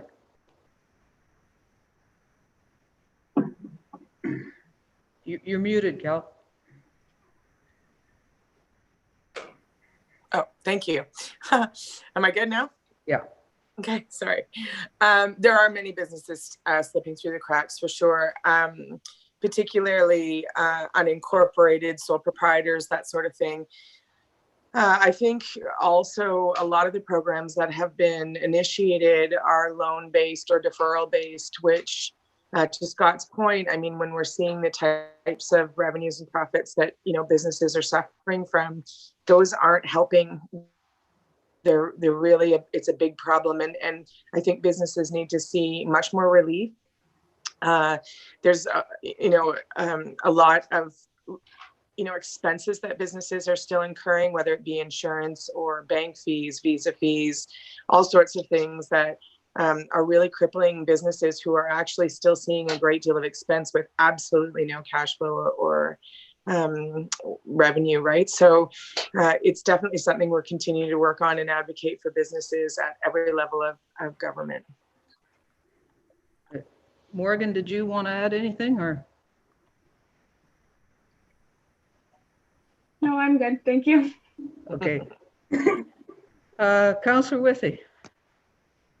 Thank you, Your Worship. As I've mentioned before, in my business, I have a sort of unique experience with having a lot of commercial clients in town, and I can tell you it's dire out there, that these programs are not easy to navigate. They often don't qualify. They often are very cumbersome to use. I've done one myself, and it took almost 2 weeks for something that usually took 2 days. on this new rent relief issue. I've heard from landlords that it doesn't work for, and of course it's them that has to instigate it. In a particular situation, the landlord told me, why would I take advantage? Why would I sign up for this program when it's going to cost me money, and that's what I need to buy groceries for. Also, I've heard of a lot of landlords that have larger sort of franchise type tenants that are receiving letters basically from them saying we're going to stop paying you rent without any discussion. So there's a lot of difficulty out there, which is sort of further to I guess what's coming up later in the agenda. But I feel that a lot of the seasonal businesses, for example, resorts, et cetera, are concerned we're going to lose the entire summer, and that they're basically not going to make it. So I don't know, Kelly, you brought it to my attention. I went on that podcast last week where an economic development officer from City of Toronto predicted that 70% of Main Street business in Toronto will be shuttered after this. So it's a really stressful world out there. Governments are doing as much as they can. They need to do more. As you can tell, they come out with virtually a new announcement every day. But there's a lot of stress out there. A lot of people that are, I heard one comment where a business owner said that he is currently having to take out new debt today that he will have to work for another 25 years to pay off. So anyways, it's very disturbing. I think that I can't imagine 70% of our town businesses disappearing, and what it would do to businesses like mine, for example, because we're all in this together, even though we're operating. So that's why I certainly feel that it's all hands on deck and we're all in this together. Thank you. Okay. That's great. Scott, Kelly, Morgan, thank you very much for that update. Thank you. The next on our agenda is actually our treasurer and a little bit of a financial update on some of the things that we can or can't do as a municipality and the changing rules that may follow or may not. We just don't know yet. So Julie, I'm going to turn it over to you. Thank you, Your Worship. So this is a high-level discussion on some of the financial considerations regarding three things: property taxes, municipal accommodation tax, and some other considerations in response to COVID-19. And as well as I've provided an overview of the economic programs at each level of government at the end of this. So I'll start with the property tax options. The first is maintain, whether we could change our tax due date or maintain it. We would recommend maintaining the due date at this time, so keep it at August 31st. This will help reduce cash flow disruption to the town, as those who are able to pay can continue to do so. This is part and parcel with the next one, which is no penalty on late payments for a period of 60 days, which we're going to talk about later on in the meeting. So this would be, currently we have our interim payment extended by 2 months, so to the end of May 31st, and this would further extend it to July 31st. This would continuously be monitored and possibly extended for another 60 days if necessary. And it's important to note that this is consistent with the recommendation of the other area municipalities or treasurers, so to be consistent across Muskoka. The next option that has been brought forward by some council members is reducing the town 2020 tax rate to the prior year tax rate. So this would require an amendment to the approved 2020 budget. To illustrate this, if we were to roll back the taxes and have the 2019 tax rate used, the estimated reduction for a $300,000 home would be approximately $33 for the year. And although 2020 actuals are expected to be much different from the budget, as programs are able to come back online, We need to ensure that we don't run into a deficit, and taking that funding away, so cutting back what we had originally budgeted for 2020, may cause us to do this. If there isn't an operating deficit in 2020, that would need to be added to the 2021 budget, which would further strain the capacity of the levy. And it is important to note that the town cannot borrow to fund a deficit currently under the Municipal Act. Again, if reduced for 2020, there may be future challenges as programs and services come back online in 2021, and the levy would need to increase to meet these needs, which would result in further tax increase, or else council would have to reduce services in the community. Another item to consider is delaying proceeding with tax sales for 2 years. So currently under the legislation, the town is able to proceed with tax sales after a property has been in default for 2 years. In practice, we usually look at this at 3 years, and staff could look at this program and see if we can extend this beyond the 3 years to allow more time for taxpayers to bring their account into good standing. The next three options are specific questions that have been raised by either the public or council members. The first of these are the property tax discount for qualified businesses. So this would be, the question was developing a process wherein a small business can demonstrate significant hardship to qualify for a further possible tax discount. So Section 106 of the Municipal Act states that the municipality shall not grant assistance by giving a total or partial exemption from any levy, charge, or fee to any manufacturing business, commercial, or industrial enterprise. Also, Section 307 provides that the town must levy taxes on the assessment as a whole and cannot differentiate between different classes of properties.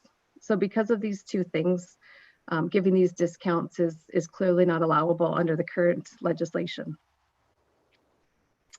The other is canceling property taxes for a specific period of time.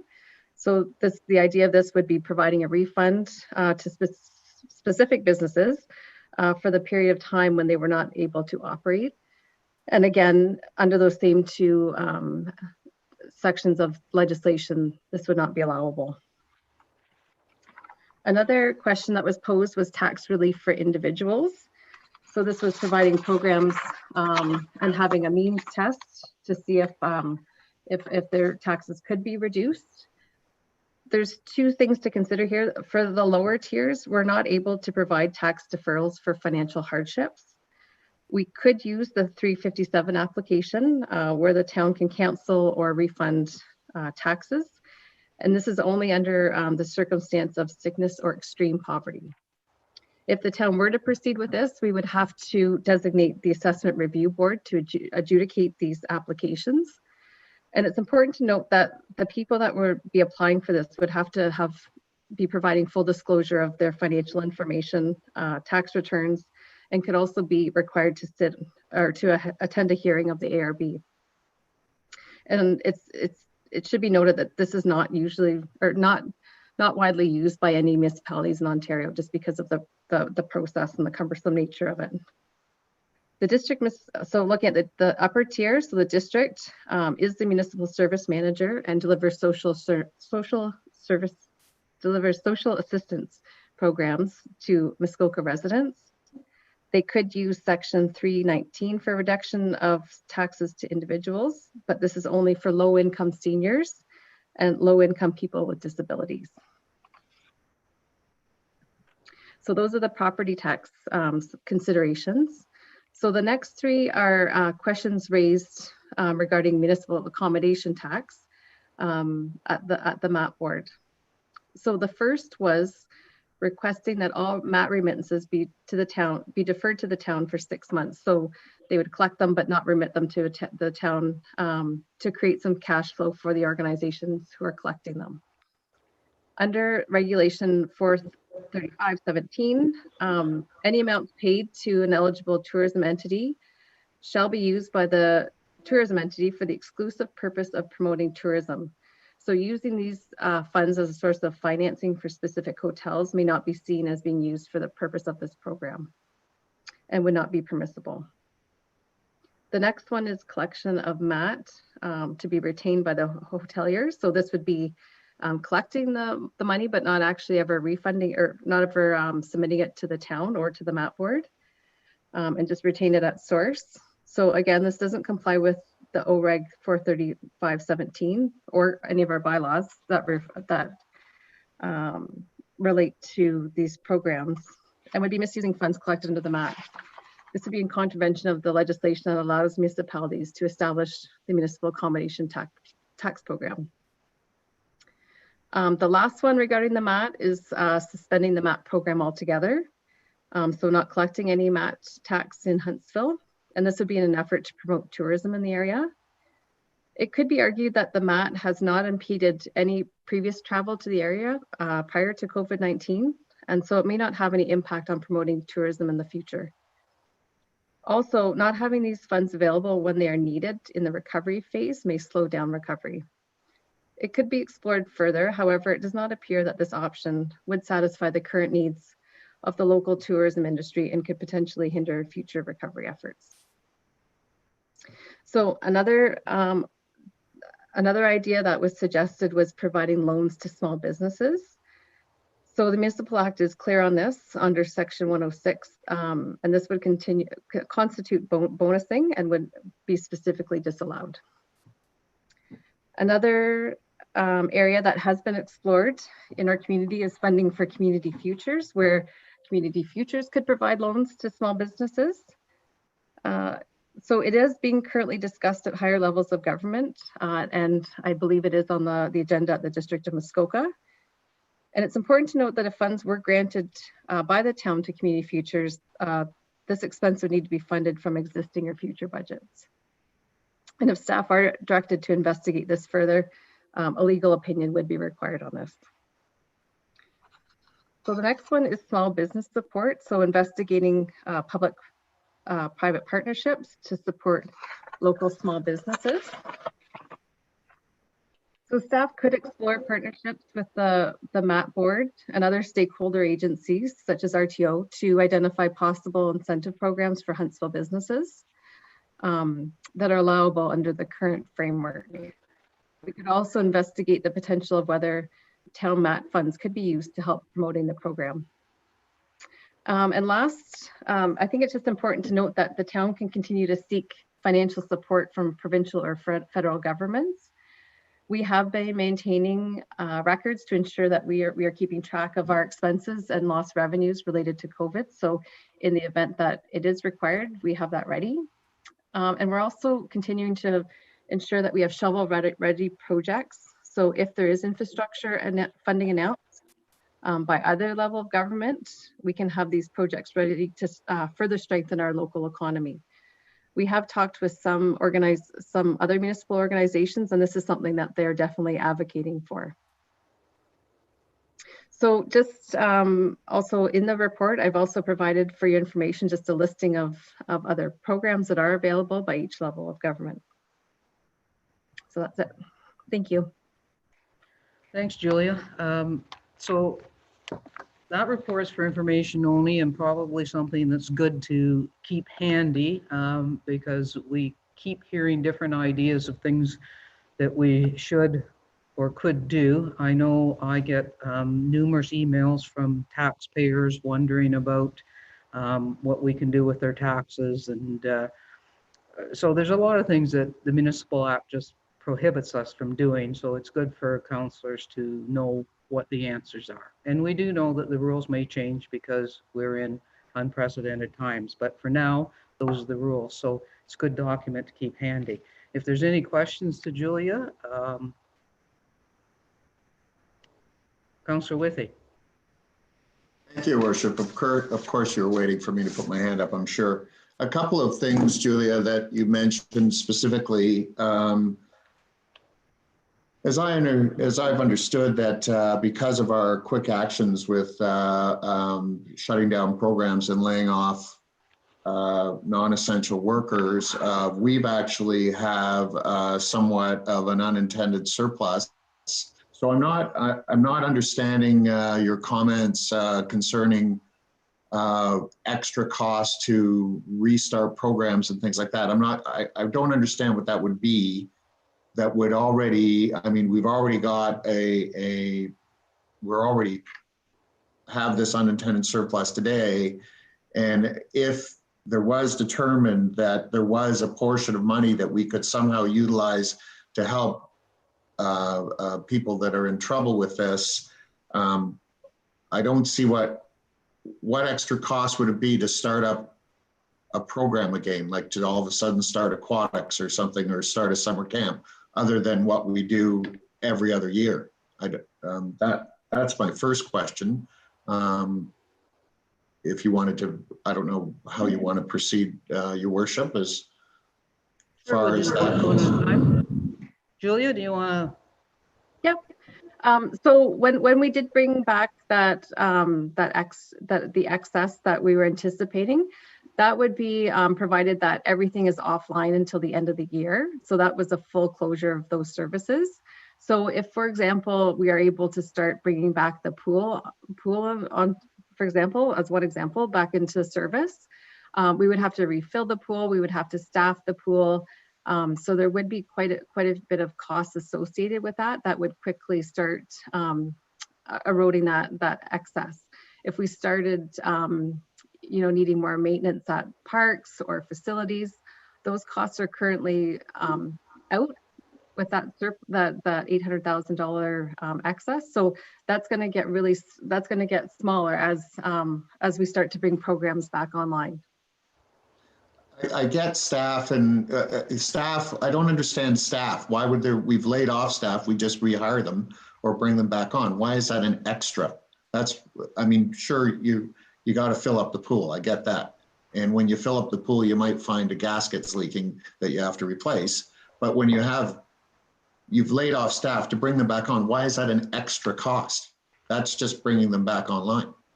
I'll try this one. One of the costs that ramp up when you come back online is that your staffing cost will come back with the same number that we reduced the budget by when we laid them off, but your revenues will not come back to the degree that you were projecting them, because the revenue stream will come back very much slower. People won't have discretionary income to spend on different things, and it won't come back as quickly as we had full facility bookings. They will not automatically be back the day you reopen. So there will be a big gap in the revenues and expenses. Does that help? Sorry, yeah, I mean, I get that. I mean, I guess we're also assuming that we're going to be back sometime this year anyway. I would suggest probably otherwise, but nobody knows until we can widely test for this virus as to what we're going to do. So unfortunately, my guess is we're going to be out to the end of the year anyway, but that's just my guess, like everyone else's. Did you have follow-up?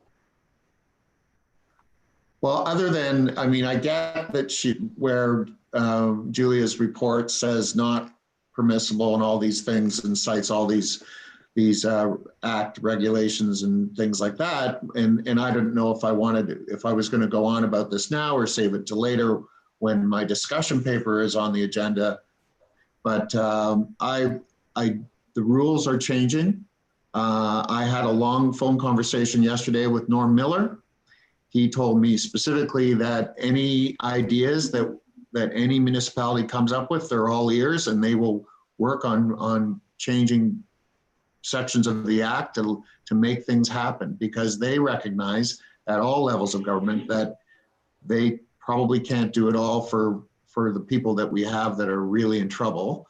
And they appreciate anybody bringing forward ideas that might help our citizens along the way. So you've got all the rule book there. I get it. That's what you do. I just don't think it should stop us from considering or having discussions about things we can do for people that are in really bad shape today. And it's not that it's not the timing or whatever.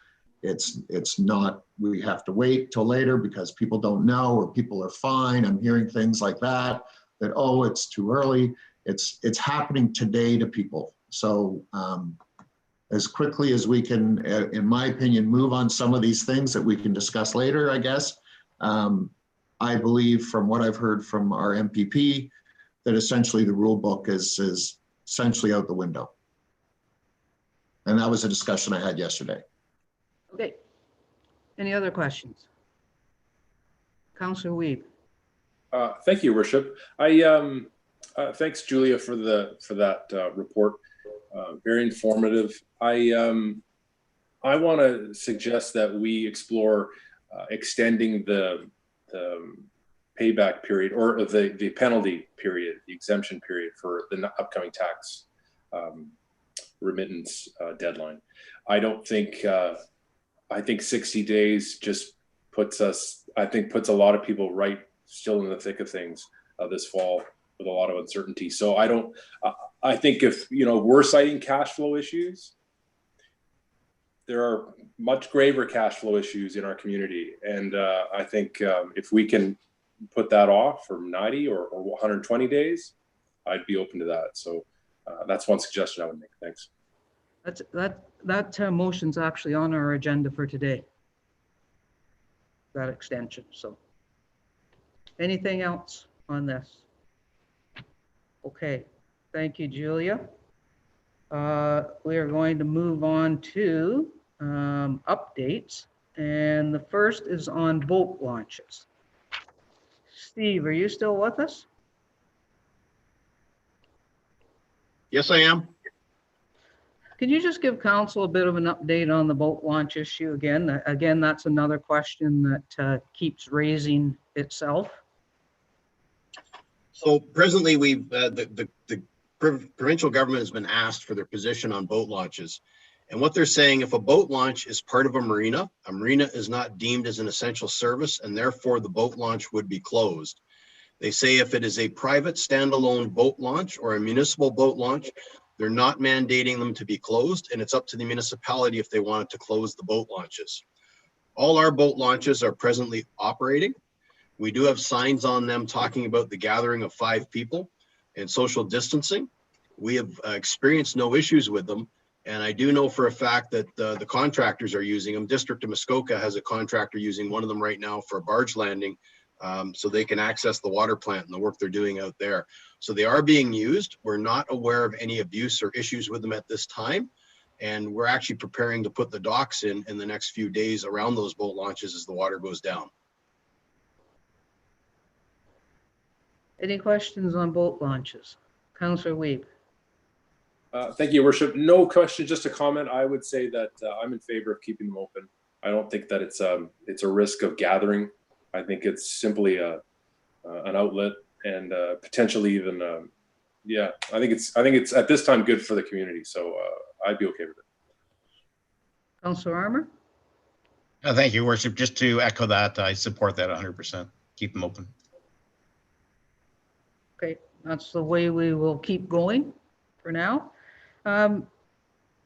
Garage and yard sales. We're coming into the season of garage and yard sales, and I don't believe that the province has ruled on those. So I'm going to ask Kirsten if you'll speak to those. Thank you, Your Worship. Yes, at this time, garage sales are not considered a business, so they're not on the essentials list of businesses that should be open because they don't fall under that. So the province is saying now that if anyone wants to prohibit garage sales, it would be at the municipal level only, and that they're just recommending that everybody follow the social distancing rules and to try and ensure that there are gatherings of no more than 5 people. Okay, so I have received some emails from folks saying, are you going to shut down yard sales? So I think really what I would like is council's weigh in on whether or not as municipality we should be allowing them to continue. Councillor Thompson. Yes, thank you, Your Worship. Yes, I think definitely we should allow them to continue, and it's up to the individual host of the yard sale to I guess police the five-person regulation with regard to that, and that's easy. I think that's easy for them to do, type of thing. So I would be totally in favor of keeping the yard sales open for sure, as well as and I agree with Councillor Armour and Councillor Wiebe with regards to the boat launches as well. Councillor Alcock? Thank you, Your Worship. I just have a quick question for Kirsten. I'm assuming we probably have had inquiries both ways, people wondering if they are going to be closed or not, or if they can do it. And I'm wondering if any other municipalities have weighed in on this yet. Do you know? Through you, Your Worship. At this time, we haven't really had any inquiries that I've heard of. Other municipalities, I know that the city of Orillia has prohibited them through their emergency declaration that they made, and the same as Barrie as well. But locally, I haven't heard of any other ones. So we do have a couple of cases. Okay, on the boat launch, I just wanted to weigh in too. I support keeping them open. I'm not sure about the garage sales yet. I have to contemplate that for a minute. Councillor Withey? Thank you. I guess certainly I've always been in favor of keeping the boat launches open, but this garage sale thing, are the police going to be patrolling these places and handing out tickets if there happens to be a large crowd? I mean, I'm not typically a garage sale guy, but sometimes I drive past them and there's cars like both sides of the street and tons of people. I don't know how somebody having a garage sale is going to be responsible for, crowd control. And, as we see in certain places, the police are even pulling over cars and checking addresses of people in the car and giving out tickets if they're not the same. So has the OPP weighed in on this? Have they said they're going to be getting out their map of Saturday morning's garage sales and making the rounds, or is this going to be a huge issue?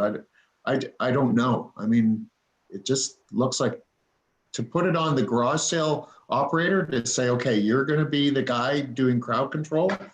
That's a tough one. Councillor Wiebe?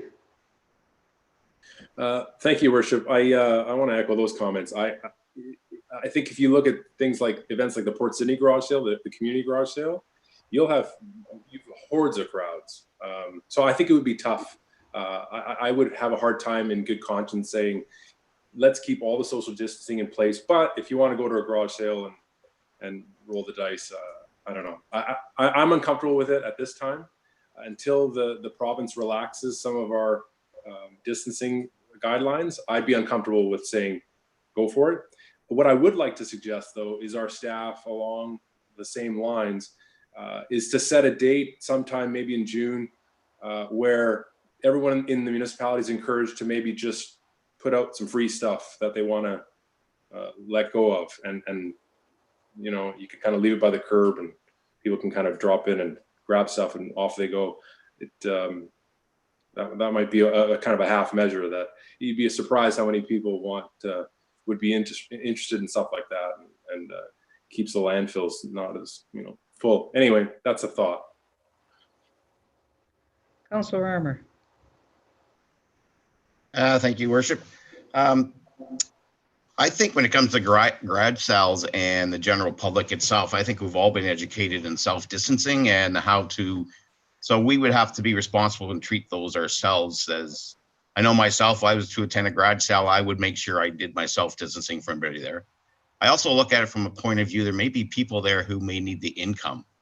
And that's an opportunity to them to maybe make a little extra money if they're going through hard times right now. And because primarily that's why a lot of people have yard sales, is to make the extra income. So I think if you police it properly and you let the people know, I'm not sure they have to get a license to do that, or I just never had a yard sale personally, but I think it's through education and reminding people of the proper way of doing it and doing social distancing. Councillor Schumacher? I'd probably echo most of the thoughts in that, yeah, people are self-conscious enough not to get out of the car, but what are the ones that, yeah, are we leaving that up to the person who is running the garage sale to police it? It is going to be very difficult. I also, I guess, have a concern if we do a, you know, free for all on one day, or we're going to allow certain days, what does that impact to our emergency services if there's a number of car accidents, those kinds of things that would end up having to reallocate those services to other areas and outskirt areas within our community. I just, you know, that's why we don't have the fires, and we've got the large fire ban on right now, is we don't want to reallocate our emergency services where there's not a need. So I think it's sort of trying to find that common ground. I would agree with Councillor Weed that maybe if the province laxes and moves it up to 10 or 15 as a number that people can congregate, we would relook at it at that time. Councillor Fitzgerald? Thank you, Your Worship. I tend to align myself with Councillor Armour and his thought process that we have been through this for this long now, and we all have educated ourselves on social distancing, and that people may need this as a resource to sustain themselves. So I think that common sense should prevail, and that you can't make one person responsible for everyone else's actions, but that we all act responsibly in social distancing. I think we should just allow them. Councillor Weed. Thank you, Your Worship. I guess then I would say if we're going to go down that road and say, you know, everyone knows what they're doing and everything, it's all good, we should just open up the parks and open everything up. Because if we think that we're clear and everyone's doing their part, then there should be no problem with that. But I don't think we're there yet. I mean, if we were to put the to a vote, I think we would say no. That might not be a good idea. So I don't know. I'm uneasy about it at this time until the numbers start to shrink and the province says, you know, you guys can ease up a bit and the groups can get a little bigger. So that's where I'm at. Okay, I have a resolution here, which I don't have a mover and seconder for, but I will read it and see if we get one. Be it resolved that effective immediately, garage and yard sales are banned within the town of Huntsville during the declared COVID-19 pandemic emergency by the province. So basically, as long as the province has us in the emergency, we are banning garage and yard sales. Is there a mover or seconder for that motion? Councillor Weed? Councillor Schumacher, will you second? Yeah, okay. Questions? No further discussion? All in favor?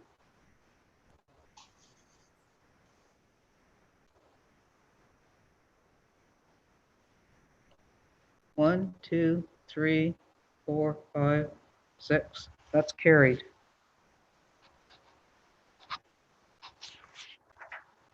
Okay, farmers markets. Who's going to speak to farmers markets? Lori or Kirsten?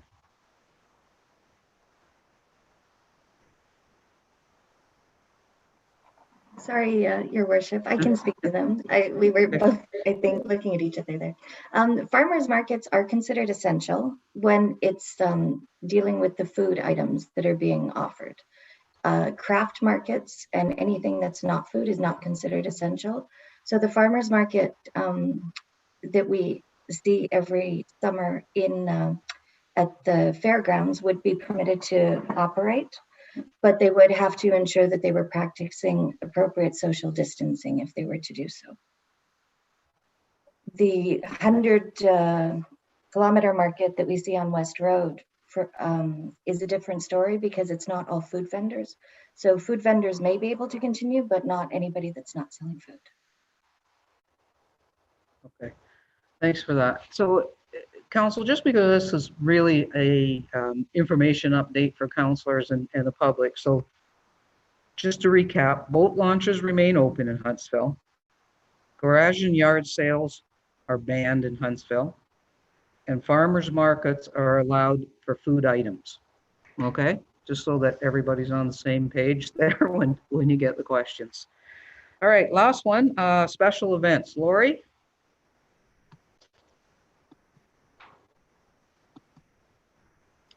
Yeah, hello. I also have asked Greg Pilling to be present. So if you've got specific questions around specific events, we will go with that. So as you know, the Premier Ford announced a new program called the Framework for Reopening that lists 3 stages that we must consider for reopening. And some of the principles that are talked about in this report are, first and foremost, is to think about limiting the spread of COVID-19.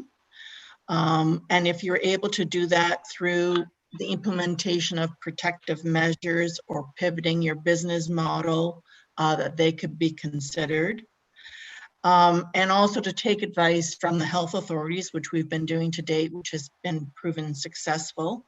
And to then change your business model as needed, depending on what's happening in terms of COVID numbers within the province.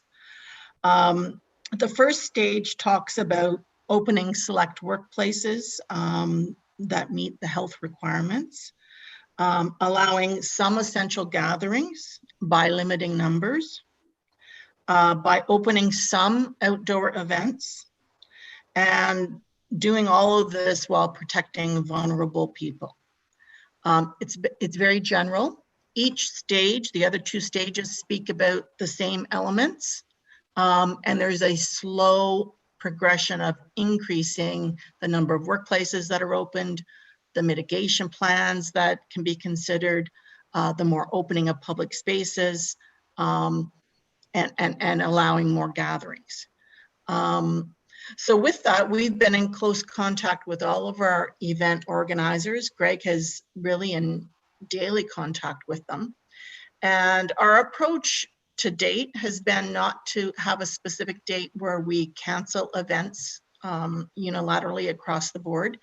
This has differed municipally. Some municipalities have done that. As you're aware, the City of Toronto did cancel all of their events till the end of June.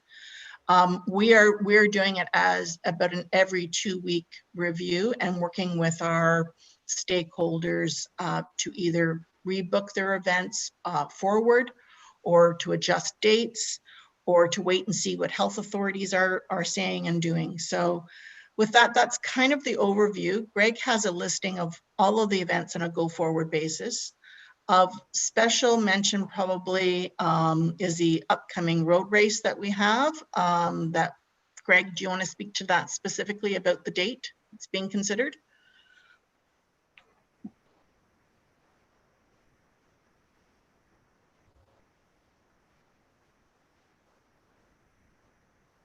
Sorry, technical issue there. This is in regards to Ironman. They've requested that we're going to look at an alternative date in the summer of August 30th.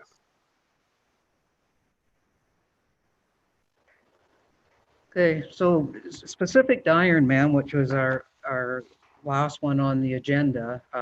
So Ironman is canceling the July 12th date, and they would like to announce the August 30th date. And I think that maybe council would want to weigh in on whether we would want to announce, or whether we're comfortable with them announcing that we will have an Ironman in Huntsville on August 30th.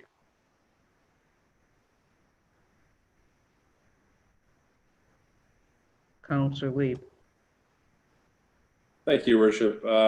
I'd be uncomfortable announcing it if I were Ironman, because I think that, like everyone will say now, it's only a best guess as to what's going to happen. So, I mean, I don't know if it's us so much as them.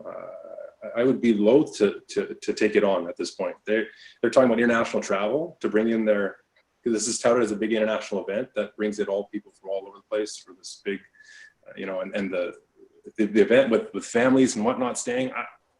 I think they're dreaming. Sorry. Thanks. Councillor Alcock. Thank you. I concur with Councillor Weave. To me, this is, they can announce if they want, but you know, they may not be allowed to. And there are so many things that need to happen before then, right? End of August, that's a big crowd of people. No one's talking about big crowds of people happening anytime soon, like months away. And that's people coming from across the border, for lots of people from the US. So if I were Ironman, I'm not sure I'd be, you know, if they want to announce it and say it all depends, but there isn't a guarantee that August 31st works at all. So I agree with Councillor Weeb. I think just the question to council though isn't whether or not we think Ironman should announce it. It's whether or not we as a community would allow it. So that's the question to council today. Will we as a community allow an Ironman in our community on August 30th? Councillor Thompson. Thank you, Your Worship. I'm just wondering with regards to our contractual obligation with regards to Ironman, and if we do say we don't want you in town, where does that leave us legally? Greg, can you speak to that? Yes, thank you, and through you, Your Worship. The contract only specifies the July 12th date. It doesn't have a force majeure clause or any language pertaining to changing the date. There is a section of the contract that talks about if there's a mutual agreement that a decision can be made regarding the event, but there is no parameter saying that whether we are or we're not obligated outside of the July 12th date. It's been requested by Ironman that we could look at an alternative date because they like to hold some hope that they would have their event, but Ironman is very understanding. In my constant conversations with Nick from Trisport, who puts on the event, he's well aware that there is a strong possibility that it won't go, but he's getting high demand from his racers to have that announcement in some shape or form, and they want to hold out hope. I think is the main idea here, is that there's hope, but they're well understanding that it may not come to fruition, especially based on what's going around with all the other provinces and decisions. Councillor Fitzgerald.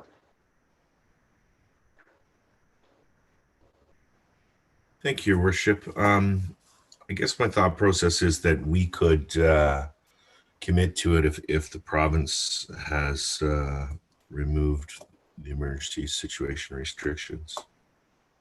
If that's what we feel we want to do. I don't know. The exact numbers that come into town, do we want to have that kind of exposure?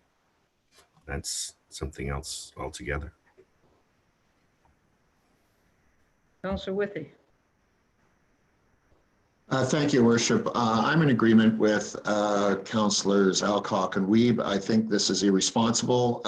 I think that holding out hope is one thing. I know personally of some friends of mine that are wanting to come up from the States. They're constantly messaging me, wondering what is going on. I don't think it's responsible for us to say, you know, holding out hope is what we're doing. That's not what we should be doing. I think we should just say sorry until further notice. It's been suspended. Councillor Schumacher. Through you to Director O'Brien, within the staging process, I believe part of that conversation was not even large sporting events or concerts are they even talking about. And I would probably include this in a large sporting event, and they're not even giving, like, that's not even a stage 3. That's they haven't even given a stage for that. Am I correct? Well, they've been silent on giving really specific direction in terms of numbers. And I think the reason for that is that they recognize that one event compared to another event is very different. The number of people it attracts, the space in terms of which it's held, the mitigation efforts that could be implemented by event organizers, how things could be pivoted underneath the circumstances. I think the province recognizes that, and that's why they've been really quite general, high-level direction giving to municipalities to look at these 3 stages and to work with stakeholders underneath the guidelines that they've given. So I hate to say it, but it depends. So my advice, recommendation would be to be very specific about the kinds of mitigation efforts we would expect for any event to limit the spread of COVID-19, and to have Greg work with event organizers, Ironman being one, and others, to say, let's see your plan and we will review your plan.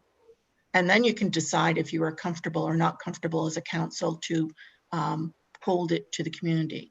We recognize, as well as there's risk to events, there's also benefits, economically, socially, mentally, to people.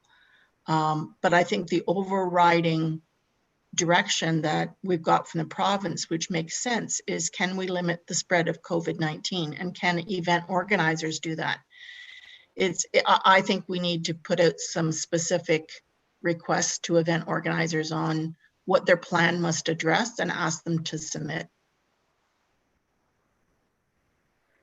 I think that maybe the best thing we could do right now is let Greg respond to the Ironman group that, you know, they can make whatever announcement they're comfortable with, but an Ironman in Huntsville on August 30th, or an Ironman in Huntsville in 2020 will be subject to what happens with COVID-19 and council's approval at a later date.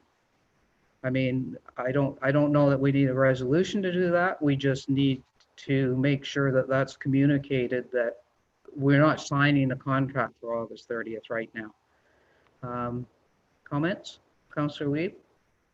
Thank you, Your Worship. That was one of my comments. But the other was the Ironman question that comes up every year, and the level of disruption is always up for debate in the community. And what wins out usually is that the gains outweigh the losses, right? The inconvenience is worth it because of the economic driver, because of the profile, because of the international exposure. If we don't really get that by hosting this event, if we don't really get the full charge of all those benefits, suddenly the minuses are weighing a lot heavier. So to have this event with a limited audience and limited exposure, and limited economic benefit, now suddenly looks like just something that really disrupts the community without the gain. So I would vote for letting this one go. I don't think that making an announcement or allowing them to make an announcement or planning potentially to have it is in our best interest. Councillor Thompson? Thank you, Your Worship. I would agree with Your Worship's assessment of this. I guess one concern that I might have whenever you disrupt an ongoing event like this is the continuity issue. You know, we've seen it happen, you know, on various levels. But once you take an item out of the calendar, is it that much more difficult to get it back in another year? So I'm more inclined to agree with you, Your Worship, on this one, and let Greg, you know, assess the situation and stay in touch with the race organizers, and we can always make this decision down the road, type of thing. We don't know what's going to happen. I mean, this is the first near the 1st of May, and August 30th is near the 1st of. We really don't know what's going to happen between now and then, and I think to just kill the race at this particular point might be just a little bit premature. Councillor Withey? Thank you, Your Worship. I think a couple things. I guess I don't agree that if we pass on this, that we'll have trouble getting it back, because this is a global pandemic and this is happening everywhere. So I think there's an understanding on why municipalities would make the decisions that they make around this kind of thing because of the uncertainty. The other thing I just wanted to bring up briefly, because it's my world, is that there could be some liability as well here.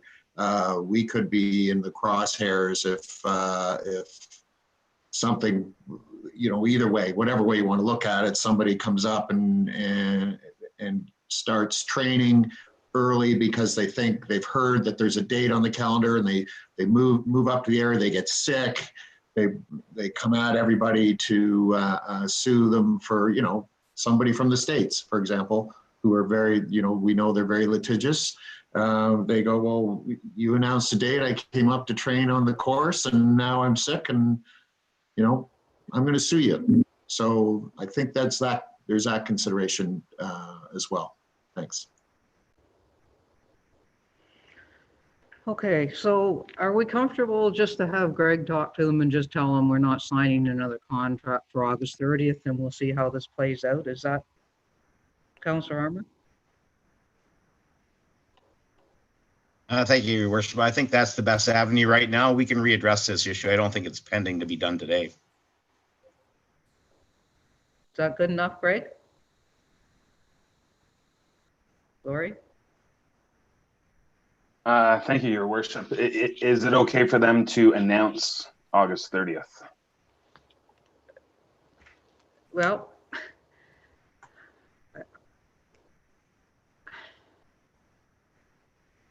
Councillor Withey.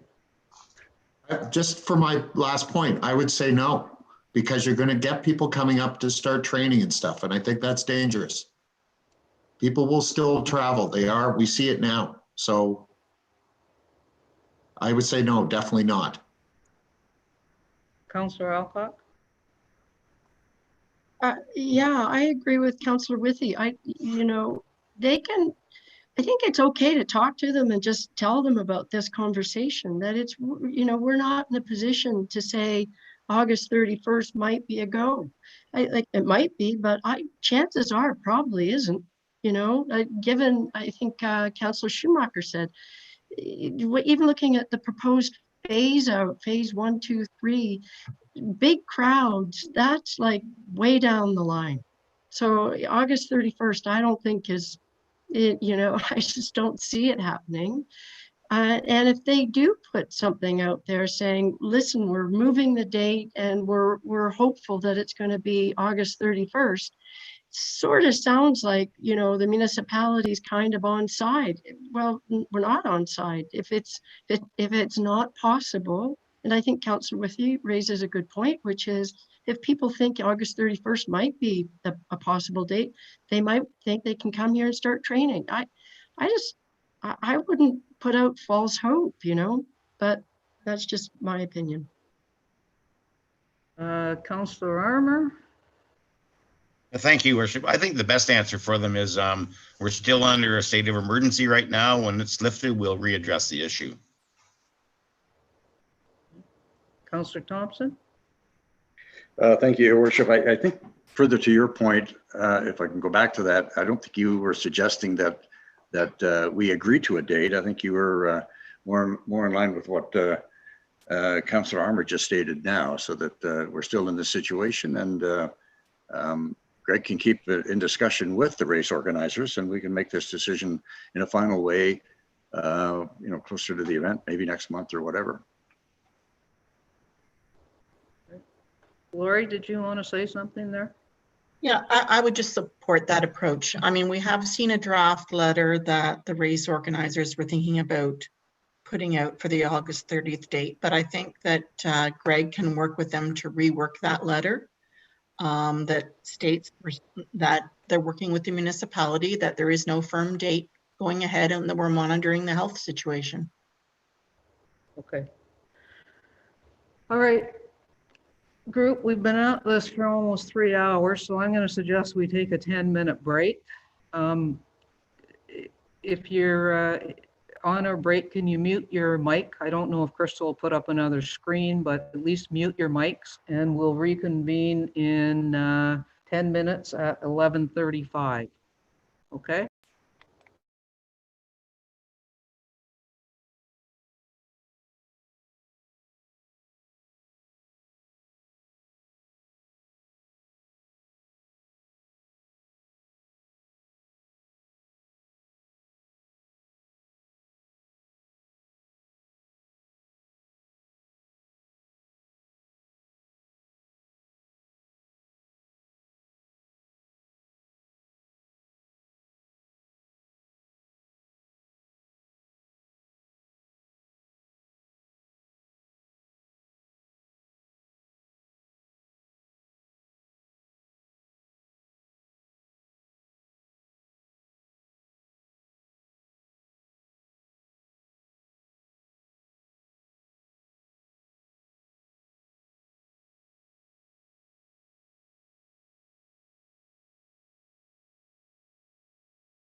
Okay, Crystal, let's see if we've got everybody back now.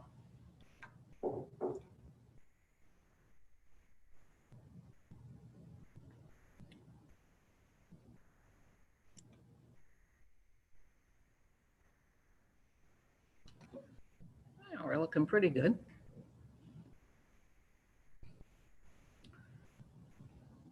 The deputy mayor and Councillor Withey and Councillor Fitzgerald still missing from his chair.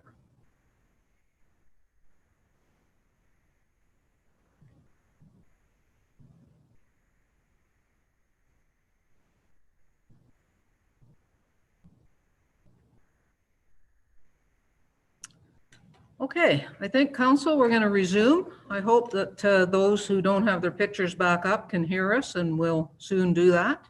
But we are going to move on, and our next item of business is an update from our CAO. Thank you, Your Worship. So it's so good to see everyone. It looks like everyone's doing well. I hope you and your family continue to remain healthy during these challenging times. Just going to do a couple updates for council, starting with HR. Some of these updates have been provided to council through other forms of communication, but just to ensure that the public is aware of this information. To date, with respect to our staff resources, we have laid off 98% of our part-time staff, and all of these layoffs are as a result of the declared emergency leave with respect to COVID. So 98% of our part-time staff have been laid off. We have also refrained from hiring 98% of the seasonal staff, which we do hire. We have hired a few staff in our parks area just to assist with the minimal maintenance that we're required to do, but we're pretty much down 98% of our seasonal staff. With respect to our full-time staff, we are currently working at a reduced full-time equivalent of about 30%. So roughly 30% of our full-time staff are currently not here. Now, some of that is through layoffs as a result of COVID. Some are on short-term or long-term medical leave, and other positions we have determined that we wouldn't fill them in an effort to try to save some money with respect to not filling those positions during the closures. We have about 45 staff who are currently working from home. They do continue to remain doing productive work from their home locations. And we do still have some staff working on site. Most of them are operational staff. So we do have, obviously in our Public Works and Parks Department, we do also have a very small amount of facility staff that are currently still working in the facilities. So we will continue to check in with our staff, as I'm sure you can appreciate, and for those of you who do have colleagues in the work environment that do have to work from home, know that it is a bit of a challenge, and it's really important that we continue to check in with our staff, which our leadership team is certainly doing, just making sure that all is well and they're remaining healthy during these difficult times. With respect to our financial situation, staff do continue to monitor the finances. We have our treasurer and our deputy treasurer keeping up daily on the financial situation. We currently have our senior team working on recovery plans, which I have noted before. We've broken these out into two different components. The first component is really based on activity. So the activity of the services that we provide and how they're in line with the restrictions that the province puts in place.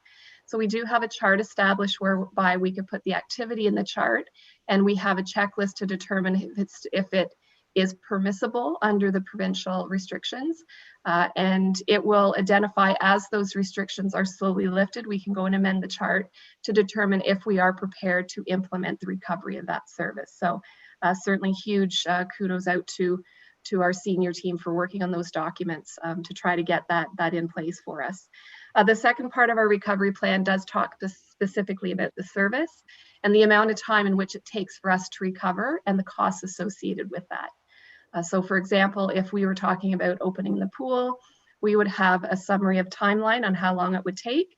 We would also have an approximate cost value to open that pool. So I think moving forward for our finance team, those two documents will be extremely important so that we can ensure that we remain fiscally responsible within the approved budget and as committed by staff to council, that we will keep watching that. The other thing I wanted to note was all of you are aware, it came through an AMO communication, that FCM has reached out to the federal government requesting that they look at some form of support for municipalities. So to date, any of the grants that have been announced by the federal government, municipalities are not eligible for. So it's excellent that they're providing lots of funding support for local businesses and to individuals during this time of crisis.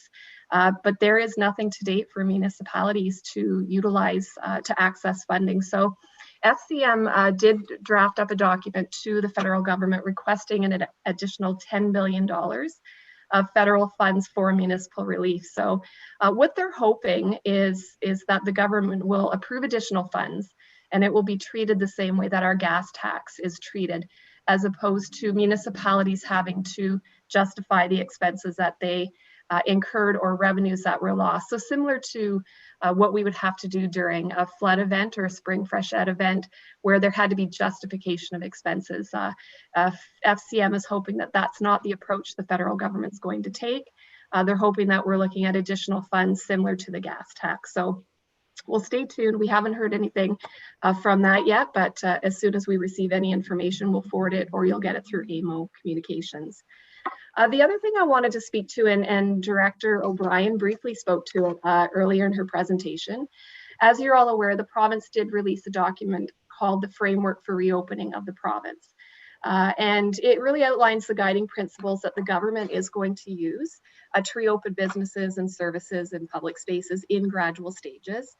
It also explains the criteria that the Chief Medical Officer of Health will be using to help advise the government when those phases should be implemented.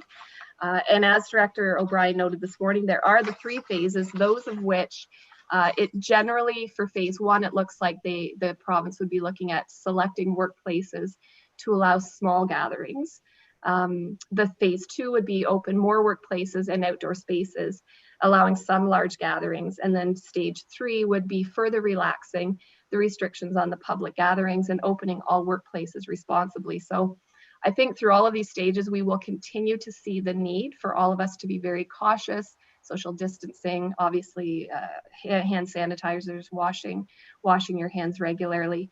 But one thing noted in the document was it talked about for each stage, we're looking at about 2 to 4 weeks of a period of time to allow for monitoring and to determine the potential impacts of any resurgence of the cases.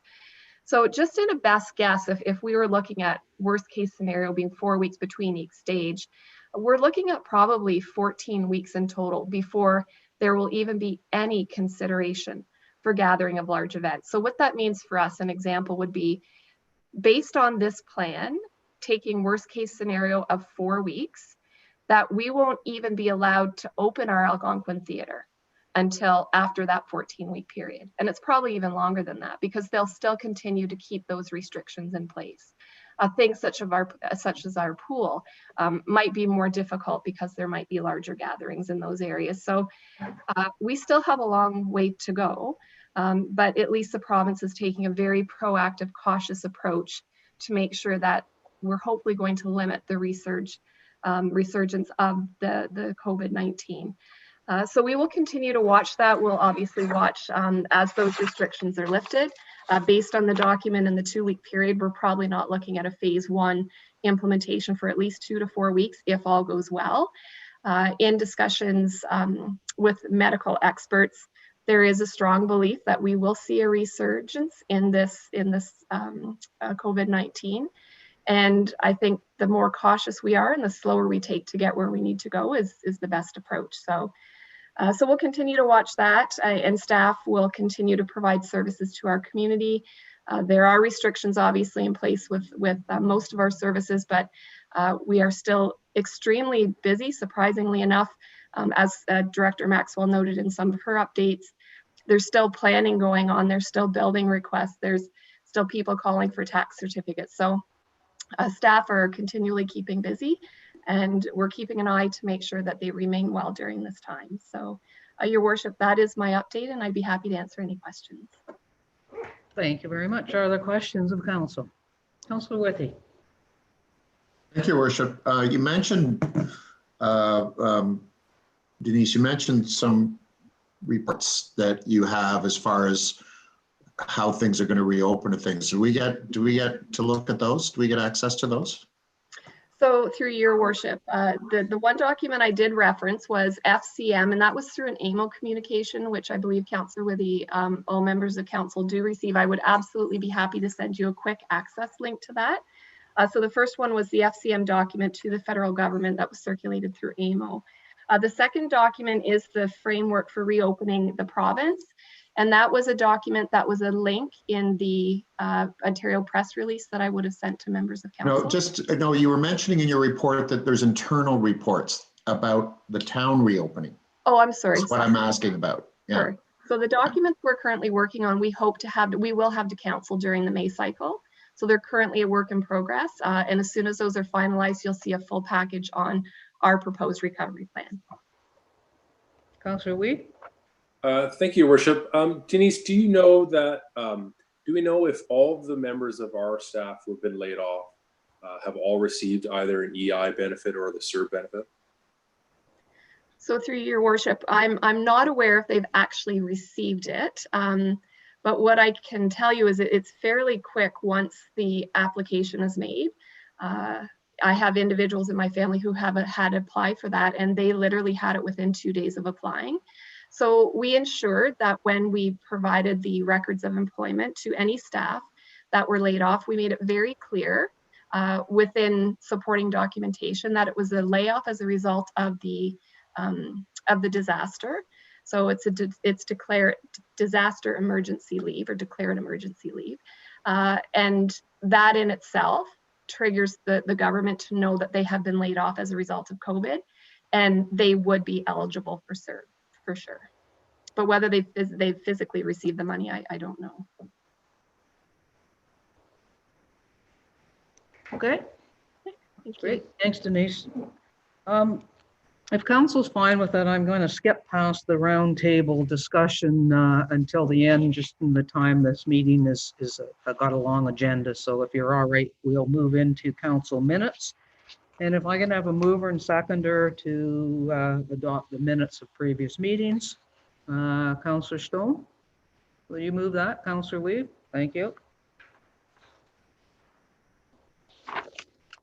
Be it resolved that the following council meeting minutes be adopted as printed and circulated. The regular meeting February 24th, special meeting March 9th, special meeting March 17th, special electronic meeting March 26th, special electronic meeting March 30th, and special electronic meeting April 6th. All in favor? That carries. Committee of Adjustment from March 11th. Councillor Stone? It was short and I really don't have anything to add. Okay. Were there any questions of that meeting from anyone? Okay. BIA Board of Management, Councillor Stone. Yeah, so a bunch of things. The board is reviewing their budget to consider a new voucher program that they might implement on recovery. And they're assisting, hopefully planning to assist the MAT tax board with some exciting plans that they have in place or that's coming up. You heard about Save Summer Huntsville, which is live on Facebook, 6 p.m. every night. And it's featuring businesses and artists to raise awareness, educate, entertain during the lockdown. BIA is continuing to work with the Horticultural Society for Flowers on Main Street. Digital Main Street program is really helping a lot of businesses, actually 23 businesses in the downtown, to move forward with their digital marketplace. And finally, the word on the street from businesses is that they're in a holding pattern. They're okay right now, but they are between apprehensive and terrified of the future. Any questions of Councillor Stone? Councillor Withy? I just have to take issue with this holding pattern thing that, and Councillor Stone and I have talked this offline as well. I don't know how many people are telling them that, but I'm getting people that telling me there is no such thing as a holding pattern. In fact, there was a survey put out by Goldman Sachs on April 27th that says 85% of small business owners say their personal finances have been hurt, and that's today. So there's people, as I mentioned earlier when I spoke, there's people talking to me about going into debt that's going to take them 25 years to pay down. This is all today. It's not, there's not a period of waiting and holding. I don't understand where that's coming from. Certainly the people, the merchants on Main Street that I talk to personally aren't saying that either. So it's, again, and I know we'll talk about it a bit later, to keep floating that out there, I don't get the purpose of it. It's, in my world, it's not what's really happening, but I'll leave it at that. Thanks. Councillor Stone. So simply in response to that, the manager of the BIA has been contacting all the businesses, and this is what she's hearing. Scott Oval has been contacting at least 4 businesses a day, and that's what he's hearing as well, that nobody's going under today. They are doing okay. Yes, everybody's struggling a little bit financially, and they're terrified of the future, but for now, they're just waiting to reopen. The sky is not falling. I tend to agree with you, Councillor Stone. We've reached out to businesses. We've asked them to contact us. I've had no contact at all. Right now, it seems that Councillor Withey, you're the only one being contacted by those businesses. But we're here to hear from them, and hopefully we will.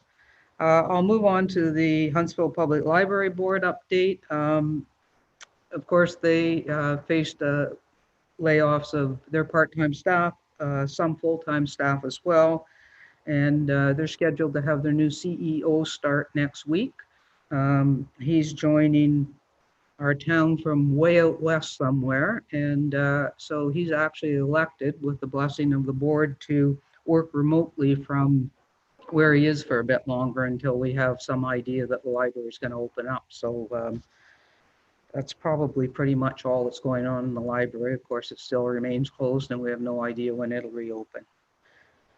If there's any questions, happy to answer. Otherwise, Chamber of Commerce update, Councillor Wade. Oh, just a sec, Councillor Fitzgerald. Mute. Mute. I haven't said much today, so I've lost the pattern. Have we resolved the issues at the library? The mechanical issues, construction. Yes, happy to say that all the work at the library is has been done and everything is fixed up. I think Director O'Brien, I don't think there's anything remaining there that needs to be done. Is that correct?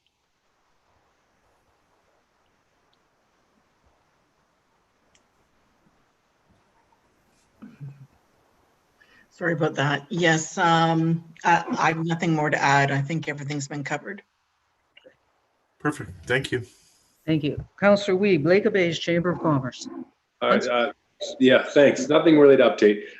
More just along the lines that Kelly's been, as we heard earlier today, in contact with all those involved and keeping her ear to the ground and doing their best to just stay open and stay available for questions and help where they can through this. So that's what I'll report. Questions? Councillor Schumacher. And maybe I'll reach out to Kelly, but Jonathan, do you know how far they are delivering food this Saturday for the gala? I don't have any numbers, but I know that the call has been put out for anyone that is available to jump in a car and deliver food. So you can reach out to Kelly if you'd like, and if you're bored, if you've been suffering from lack of something to do, that could be an option. So anyway, yeah. I'm also looking for food delivered to Utterson. Actually, that's a great thing to highlight, that there is the big gala going on this Saturday night where you can get tickets, fundraiser for our hospitals and our food banks and our there's about 5 organizations, and it's also a national thing. So if anybody hasn't heard about it, you can buy a ticket to go online Saturday night and watch some great local talent, followed by a national program. And then if you want to participate in dinner, you can order a dinner from Three Guys in the Stove, and I might even be your delivery guy. So if you haven't heard about it, go online and get a ticket for Saturday night. It should be a lot of fun. Municipal accommodation tax. Again, that group is working too on a recovery plan. Obviously, a lot of their focus is going to be to get the visitors back to town when the time is right, so that we benefit from that economic influx. They do want the town to participate in the plan financially, and we do have some MAP monies that we could put to that, and who knows, we may have some other monies that we can put to it if it's going to be determined that it's a great benefit to our town. So they're meeting every 2 weeks right now, and Councillor Stone and I are both at those meetings. So any questions on that? Okay. We're on to reports from municipal officers, and the first one is a bylaw exemption. If I can get a mover and a seconder for the business bylaw, Councillor Alcock will move and Councillor Armour will second. So be it resolved that an exemption to business licensing bylaw 2017-111 for Walter Grease Algonquin Cafe be approved for 2020 for a second refreshment vehicle at 6 John Street. And Andrew's with us. Andrew, do you want to just highlight anything there, or? Thank you, Your Worship. No, nothing to really highlight. The report speaks for itself, and I'm basically here to answer any questions. Okay, are there any questions of council? Being none? All in favor? And that's carried. Thanks, Andrew. The winter control pilot program summary. Just before we get that up on the screen, if we have it, I'll get a mover and seconder for that. Do you want the, oh, I've got them, Councillor Armour and Councillor Weeb.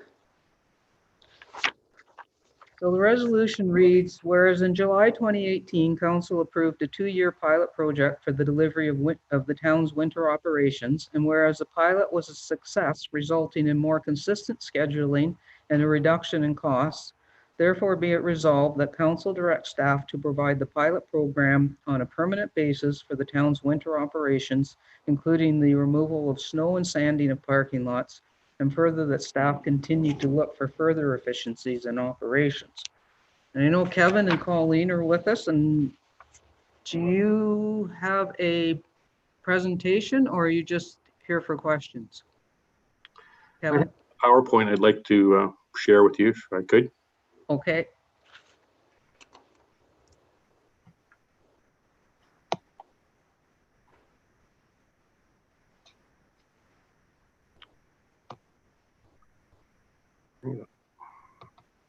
Slideshow across the top.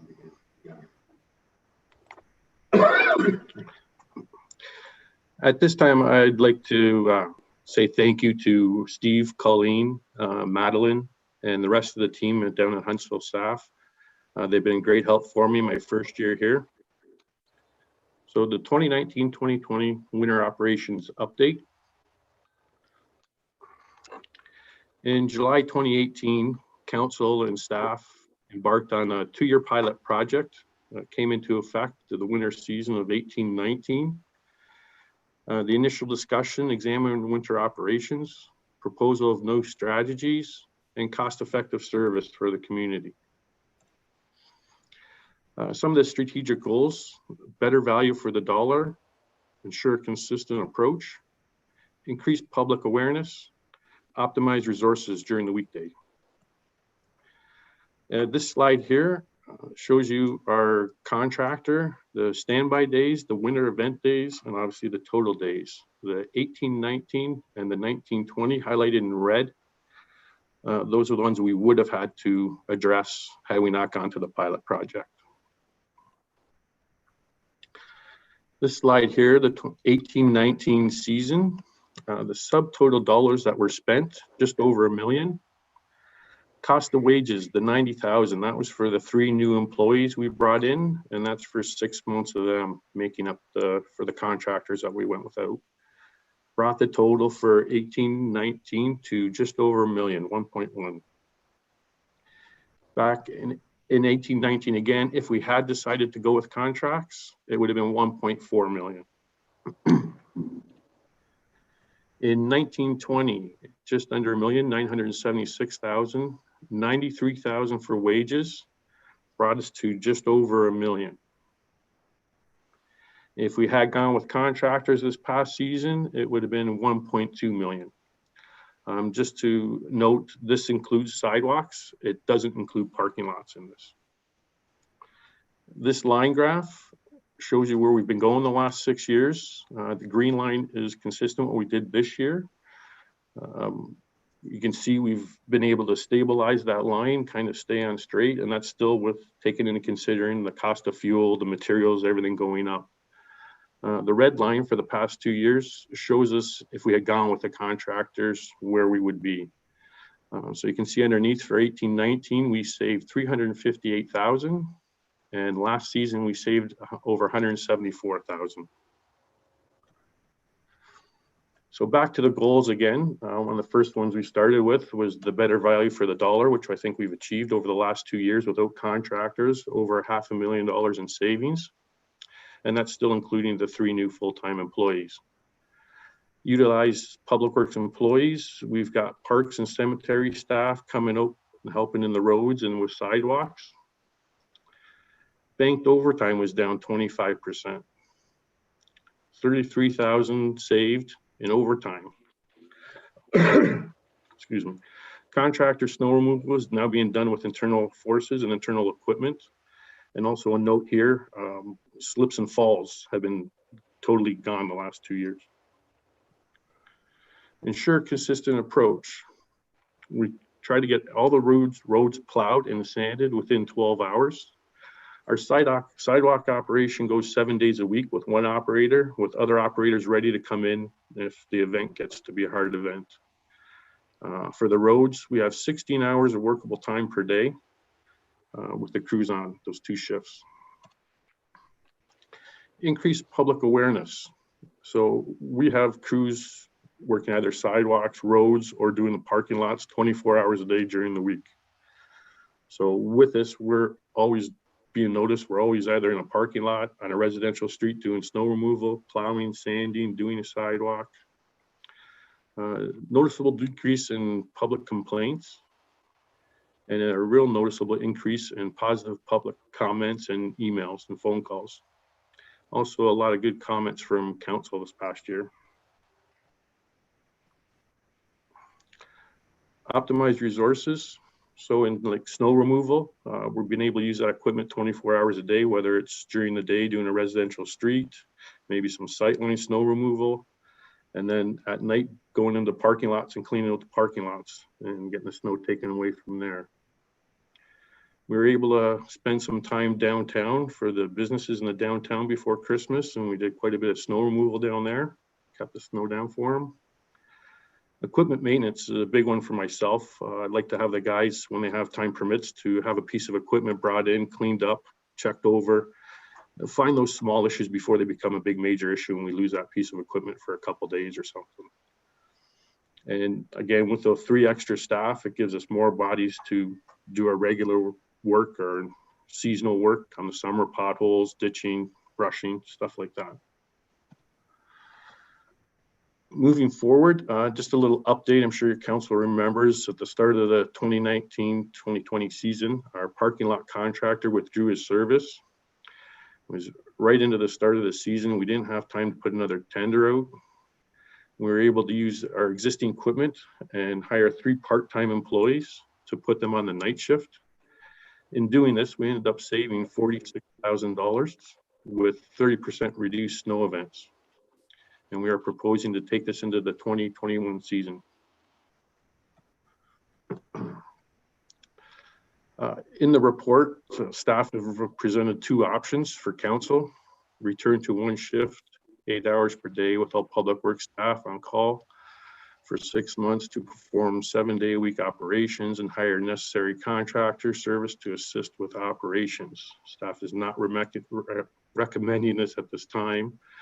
In option 2, which we just highlighted in the past slides here, we saved $500,000, 46,000 in parking lots, 33,000 in overtime, 25% reduction in banked overtime.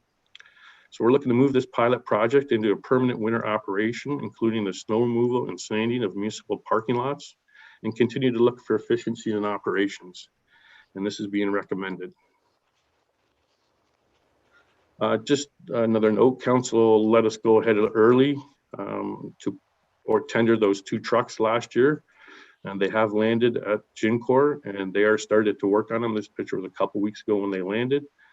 So we're hoping to have these by midsummer. Any questions going on? If you take your share away, Kevin, I'll be able to see council for questions. Thank you. Okay, any questions from council? Councillor Thompson. Thank you, Your Worship. Not a question, but more of a comment, and I think it's pretty obvious. Not only the amount of money that Public Works has been able to save with this pilot project and this pilot option, but also the level of service has been tremendously increased as well. And I think we heard that from various sources over the last couple of years. So I'm hoping that that we're all in agreement that we want to continue on with option number 2. And thanks very much, Kevin, for that report. Thank you. Councillor Armour. Thank you, Your Worship. Just want to say thanks again for the great report, and it's good to see we're saving money.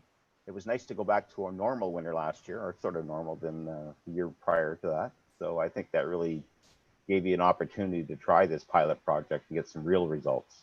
So thanks very much, and I'm voting in favor of this. Thank you. Councillor Alcock.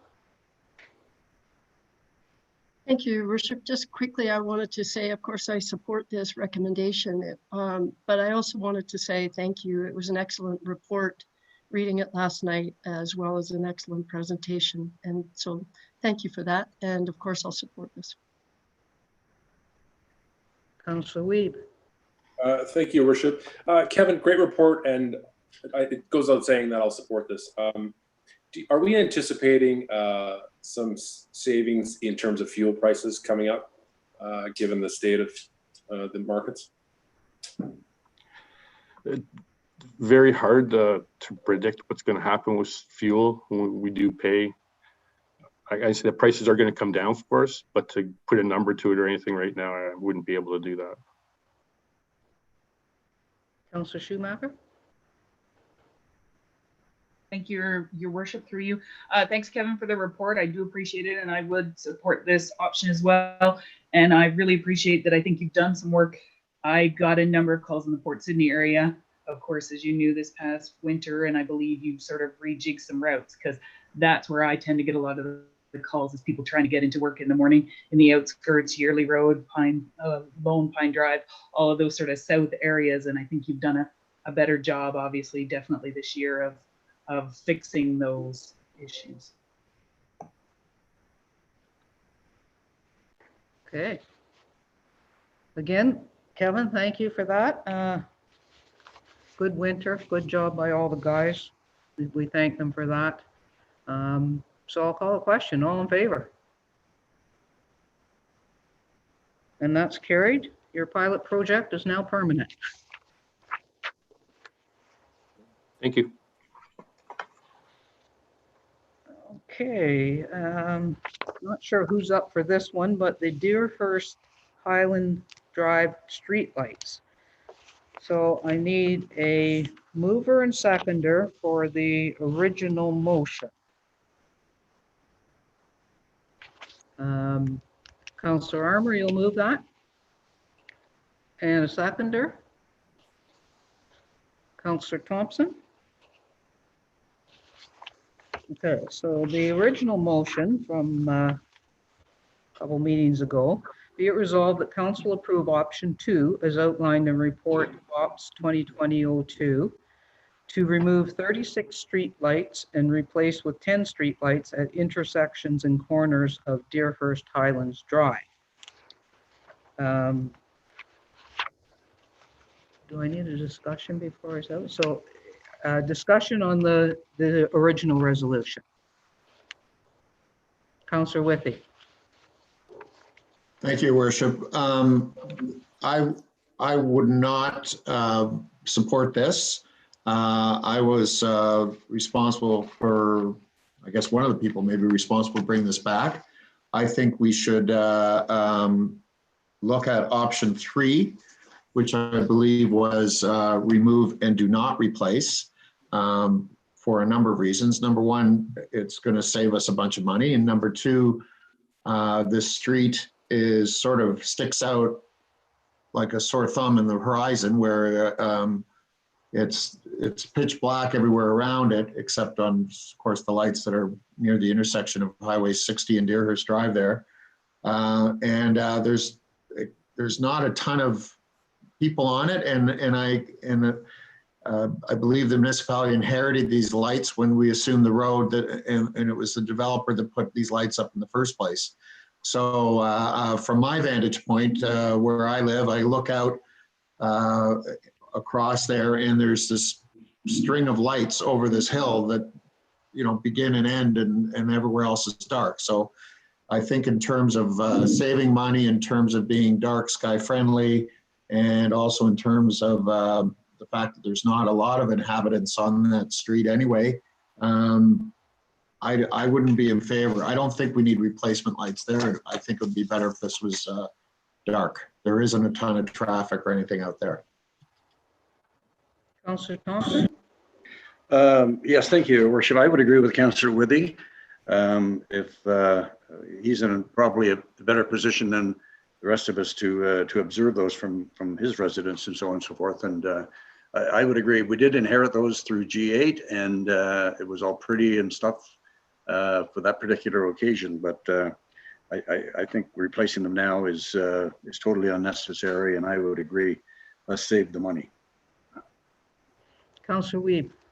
Yeah, thank you, Your Worship. I would agree. I don't think that if there's no walking traffic, if it's not a pedestrian zone, which it sounds like it's not. I mean, I'm not there at night, and I imagine, Councillor Withey, you probably would almost never see people walking that route.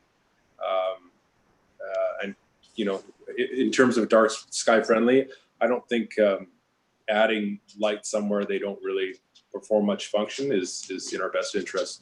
And having to maintain them and then replace them down the road, I'd be in favor of just doing away with them, especially in these current times. Director Hernan, do you want to provide any comment at this point or not? We're just looking for direction. I mean, they certainly can all be removed. A little bit of increased signage would be required on corners, but nothing major. And then we'd have just a minor cost of the removal of the streetlights and the capping off of them. I will remind you that the reason they do have to come down is the concrete poles are basically defective and the streetlights are falling down. So the thought of leaving them there is not even an option. So we have no concerns with council's wishes is to remove them. We'll have them removed. Okay. Councillor Withey, did you want to make a motion to substitute? Yes, absolutely.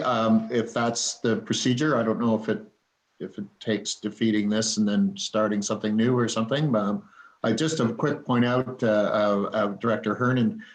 Yes, I have been through there and looked at them very closely. I can tell you, I guess Mother Nature is taking care of taking a few down already. But yeah, they're what's left behind is quite disastrous looking itself. So I appreciate we have to clean them up and take care of it. But so whatever it takes as far as procedure is I'm willing to substitute option 3 for option 2. Okay, I have a motion to substitute. I need a seconder. A seconder, Councillor Thompson. So I'll read the resolution. Be it resolved that the motion be substituted with the following. Be it resolved that council approve option 3 as outlined in report Ops 2020-02 to remove 36 streetlights on Deerhurst Highlands Drive, and further that they not be replaced. Discussion, comments? Councillor Armour? Thank you, Worship. Just a quick, I noticed it says in the report that those were put in 1995 or 1985, actually. Were they originally streetlights, or were they just, what type of poles were they? And it's just going to cause a conflict for the other people living in the area now that have been used to these since 1985, or were they the G8? Director Hernan? So the poles were manufactured in 1985.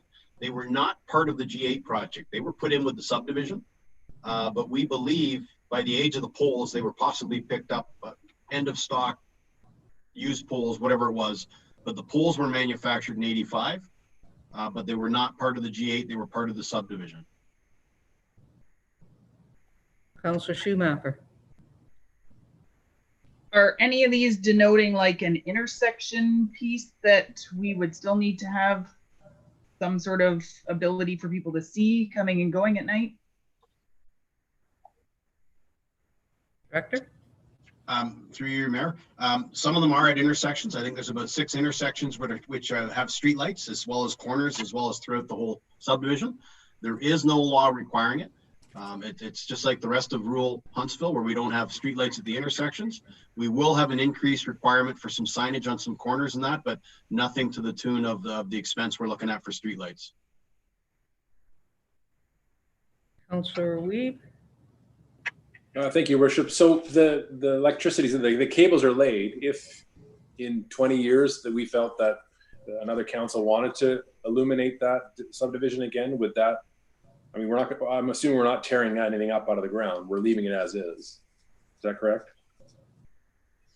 Through you, your Mayor, Worship, you're correct. We're capping them. We're capping them. We'll disconnect the power charge to it. We'll cap it so it's safe and it looks decent.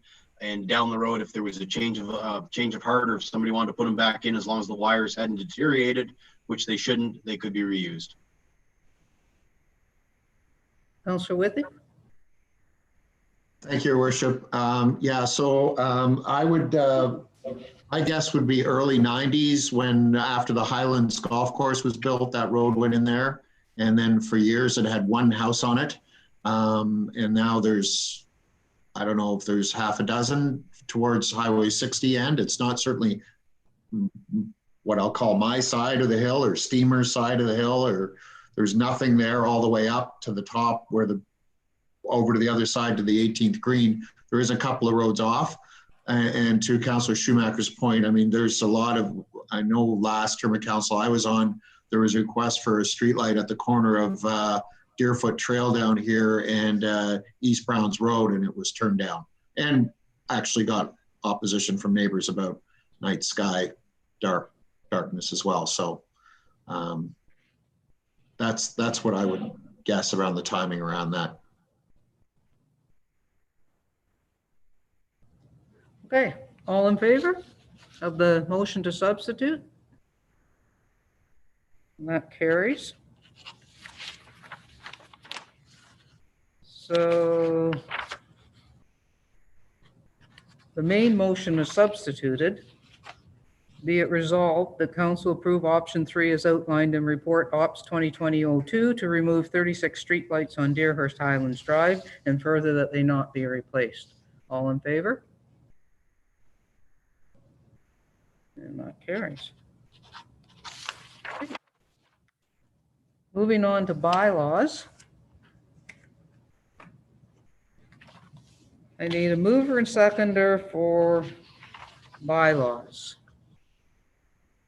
Mover, Councillor Alcock. Seconder, Councillor Weeb. Be it resolved that bylaw number 2020-43 to 2020-45 inclusive be reported and read a first, second, and third time and finally passed this 29th day of April 2020. Bylaw 2043 Camp Minneowi, Shore Road Allowance Closure. 2020-44 Mackenzie, Shore Road Allowance Closure. and 2020-45 Ophelders Lot 4 Plan M 442 Burnell deeming. Questions? All in favor? And that's carried. I have a resolution to appoint an economic development working group, and I need a mover and seconder for that. Councillor Alcock, move. Councillor Schumacher, second. Be it resolved that an economic development working group be struck consisting of the following individuals: David Kaplan, Corey Clark, Kenneth Donald, Kyra Waters, Councillor Bob Stone. And further that staff from the Development Services Division shall support the working group. And further that the mandate of the group shall be to act as an advisor and resource to town staff on economic development activities, programs, or strategies that could enhance economic development opportunities in Huntsville and aid in the economic recovery from the COVID-19 pandemic. And further that the working group terms of reference be accepted as presented. And further that the chair of the working group shall report through the Development Services Division under the General Committee. And further that the working group shall dissolve at the end of the 2018-2022 term of council. And just by way of a bit of history, if council remembers, long before COVID-19 and after we did the interviews to replace the town ward seat, we had so many good candidates and there were so many good ideas about economic development in Huntsville. I thought it might be prudent to actually have an economic development working group again. So now they've got even more tasks than what we were originally anticipating. But if everybody's happy with the members listed here, I will ask all in favor. And that's carried.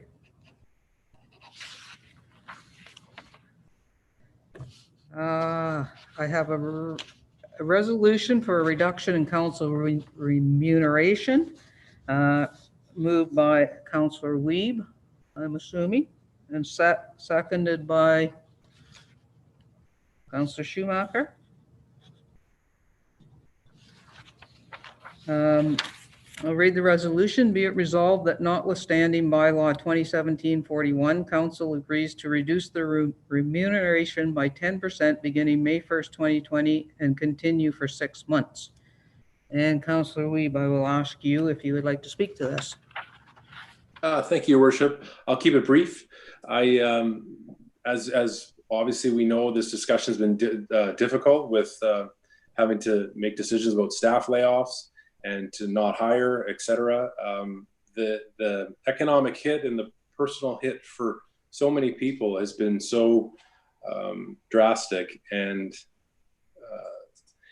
it really was, it's been on my mind a lot. And I know that when I hear the words leadership and I hear the words, leading by example, I felt that to task our senior staff with laying off so many of our wonderful staff members while keeping our salaries intact, it never sat right with me. And I know Councillor Alcock was kind of one of the first to even float some semblance of this idea, and it stayed with me. And so now I kind of figured that this is the opportunity to do just that, to lead by example and reduce costs. And this is one of the ways that we can do that. So I'm hoping that my colleagues are behind this.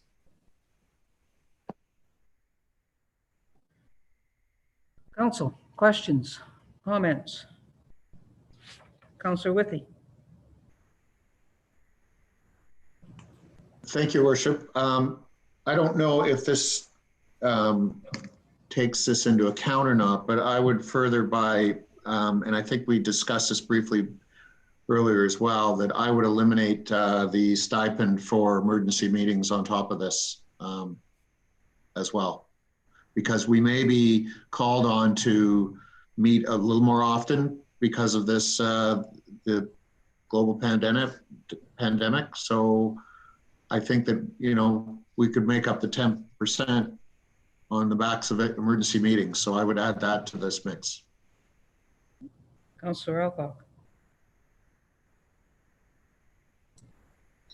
Thank you, Your Worship. It goes without saying, I absolutely support this motion, and I'm happy that Councillor Wiebe put it on the table. I like him. I think it's been on my mind. I know we had this discussion, it seems like forever ago. It was only like a month ago, but we had talked about the idea of doing something like this, and then we got caught up doing all sorts of other things. Anyway, I do support it, and I also support what Councillor Withey just suggested, that, you know, if we do have emergency meetings, we can give up that stipend as well. So I support both.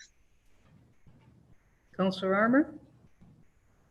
I agree with that 100%. But I'm just wondering why 6 months? Why wouldn't you just extend it till the end of the year?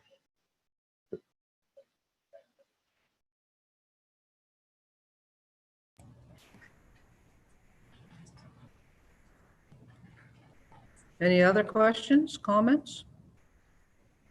The clerk's just doing up an amendment here for Councillor Fitzgerald.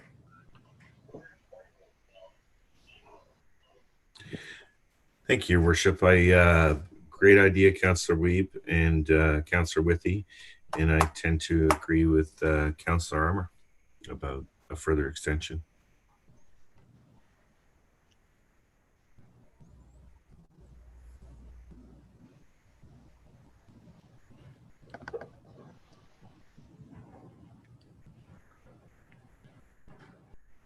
What do we need to do to proceed with that?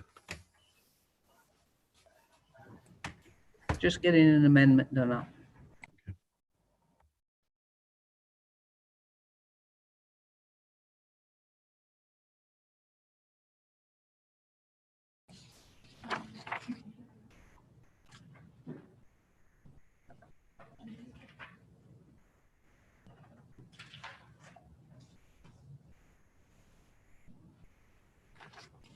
Okay, I have an amendment. Be it resolved that the following be added, and further that notwithstanding bylaw 2017-41, council not be paid for special electronic meetings.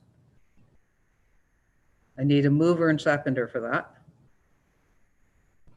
Councillor Withey and Councillor Alcock. All in favor of the amendment? That's carried. And all in favor of the main motion?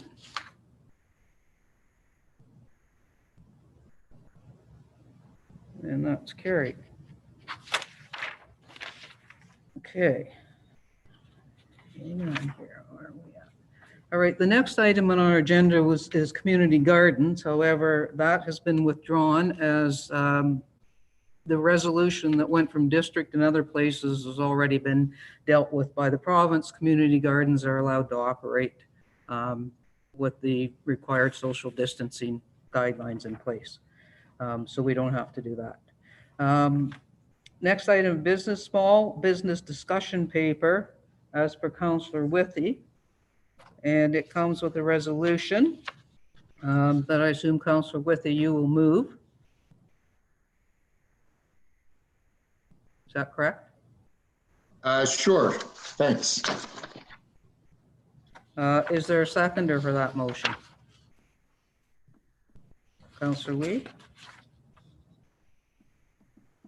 I'll read the motion. Be it resolved that council directs staff to roll back the 2.8% levy increase for the 2020 budget year to be reflected on the final tax bill due at the end of August 2020. Councillor Withey. Thank you, Your Worship. I don't know if people had a chance to run through the discussion paper I distributed. It was one of those documents, as I was talking with Tanya through the week, that every time I looked at it, I tweaked it and changed it. I understand there are some issues, some document, some perhaps the calculations there aren't exactly accurate, but the fact remains, or the point remains for me, that I believe that we as a municipality can do things for our small business community. I'm very worried about, you know, that, as we said earlier, the 70% of small businesses being shuttered. I just want to make a point that when I say Main Street, I don't just mean businesses with an address on Main Street. I mean other small local businesses, which are the lifeblood of this of our tourist town. I think that that this virus isn't going anywhere soon, and I think we've got a real-time experiment happening right now in some states in the U.S. that we're going to see how the rebounds come back, and certainly every specialist that I've spoken to have echoed Dr. Fauci on CNN and other places where we're going to get a big spike of this in the fall. So it's very concerning. I think we were very fortunate in that we took some early decisive action to save some money. I think that the 2.8% increase that we brought on this year was to deal with the 2020 budget year, which has now been drastically altered because of a lot of the projects, et cetera, that 2.8 was put in there for are no longer. And, you know, some may argue that it's a nominal amount, but I don't think that's really for us to say, because nominal amounts can add up from lots of places to help lots of people in different situations.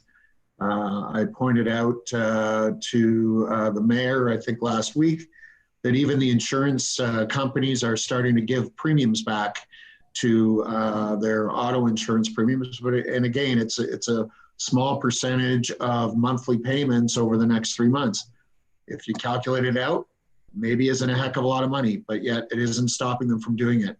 And I think that, you know, if by keeping this increase that was meant to pay for bills this year that we aren't going to have, and on top of the saves we have, I think that we can get creative and look at other options for perhaps helping our community.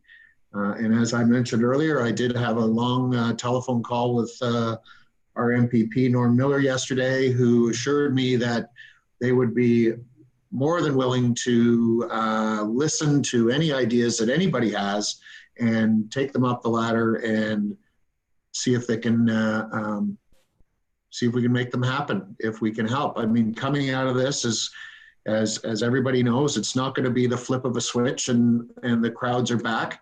I'm very concerned about restaurants where if they're told they can reopen, they're told they've got to eliminate half their seating, which for a lot of them won't be tenable. It just doesn't, their margins are too tight to do that kind of thing. So I've heard from many of our small businesses, many that I insure, in fact, large businesses as well that are very concerned, and businesses that aren't so affected, but that are worried about the vitality of our town in the future and maintaining things like our hospital, for example. It can go all the way back to that. So I think we can get creative. I think we can discuss things. As I said, it's a discussion paper. I think we can start with the rollback of that increase. I think it would be appreciated across the community, and actually shows that you know, there's some real action that we can take here. Not that we're not taking other actions, but this is something material. So just throwing that out there, hoping to find some things creative that we can take to the province and get an allowance for us to, you know, look at some of this municipal act rulings and change. And I mean, according to Norm, they're all ears, because everybody's in this together, as we've all heard. All levels of government are throwing whatever they can against the wall to see how we can help. So I don't think we're any different. We're sitting at this table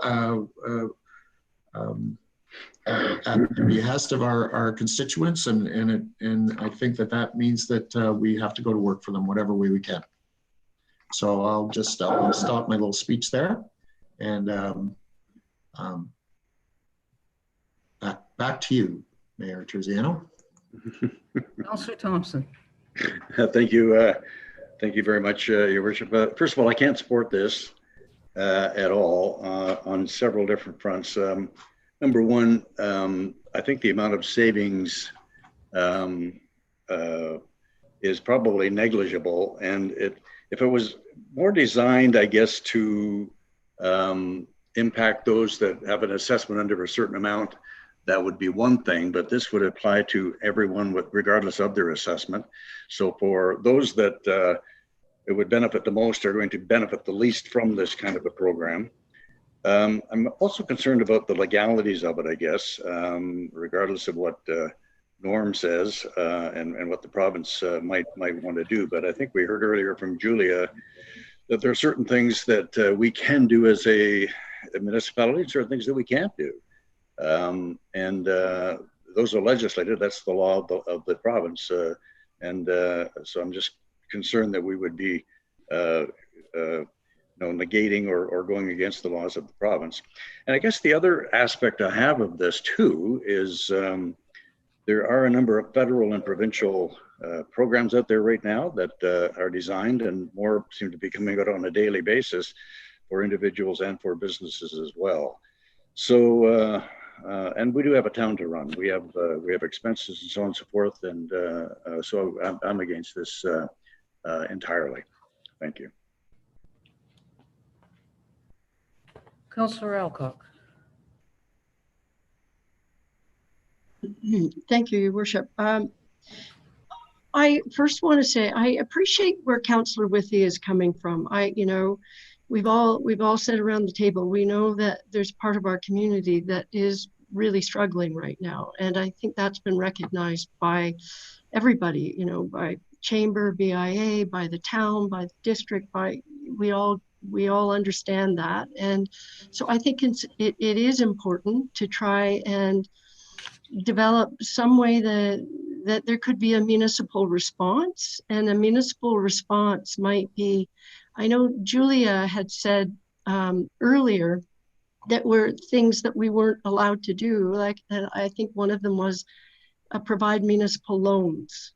And so it would seem to me, given some of the comments that Councillor Withey has made about discussions with the province is looking at alternative measures, and I think it would behoove us to look at maybe creating a pot of money that from a reserve or something like that we could establish some criteria and develop a program that's something that we can do. It might be outside of our current legislative means, but you know what, we should be looking at that. Having said all of that, I don't support this approach because similar to what Councillor Thompson said, I'm not sure that it is the most effective way to address the issues before us. And so I think there are going to be a lot of people that, they might have benefit from the rollback that aren't the people that we are trying to meet their needs. So, and to Councillor Thompson's point, we do continue to have town services. And also, if we want to do something alternative, like creating a fund, then we need to think about how we're going to fund that fund. And that pot of money could be used specifically to address some of the many concerns that have been raised by Councillor Withey. So I hear the comments he's making. I understand it and I support those comments. I don't support this approach though. I think we need to find another approach. And I'm sure that there are probably a couple of other ways we can do it.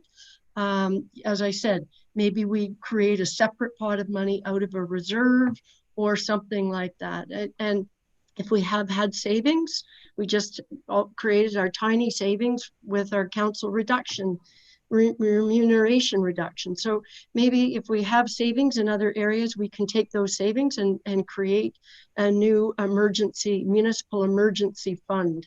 And that would be the approach that I would take. And I think it's a better route than the one being proposed right now. Councillor Stone. Right. So I empathize with Councillor Withey's motion. He, like all of us, have been desperate to do something effective, and put something in place and show the people that we're listening and we're trying. But I don't believe that this motion is effective, and it doesn't help where it's needed most. For now, the feds and the province are throwing money at every problem that they can possibly see, and they're doing their very best, and we don't know what's coming out tomorrow. And I would hate to put something of our limited funds forward now and have it duplicated by the province or the feds. I actually hope that we can put a fund together so that we can actually find some very effective ways to help the desperately needed people and businesses in the near future when it really starts to happen. I actually have a motion to that effect if this particular one is defeated.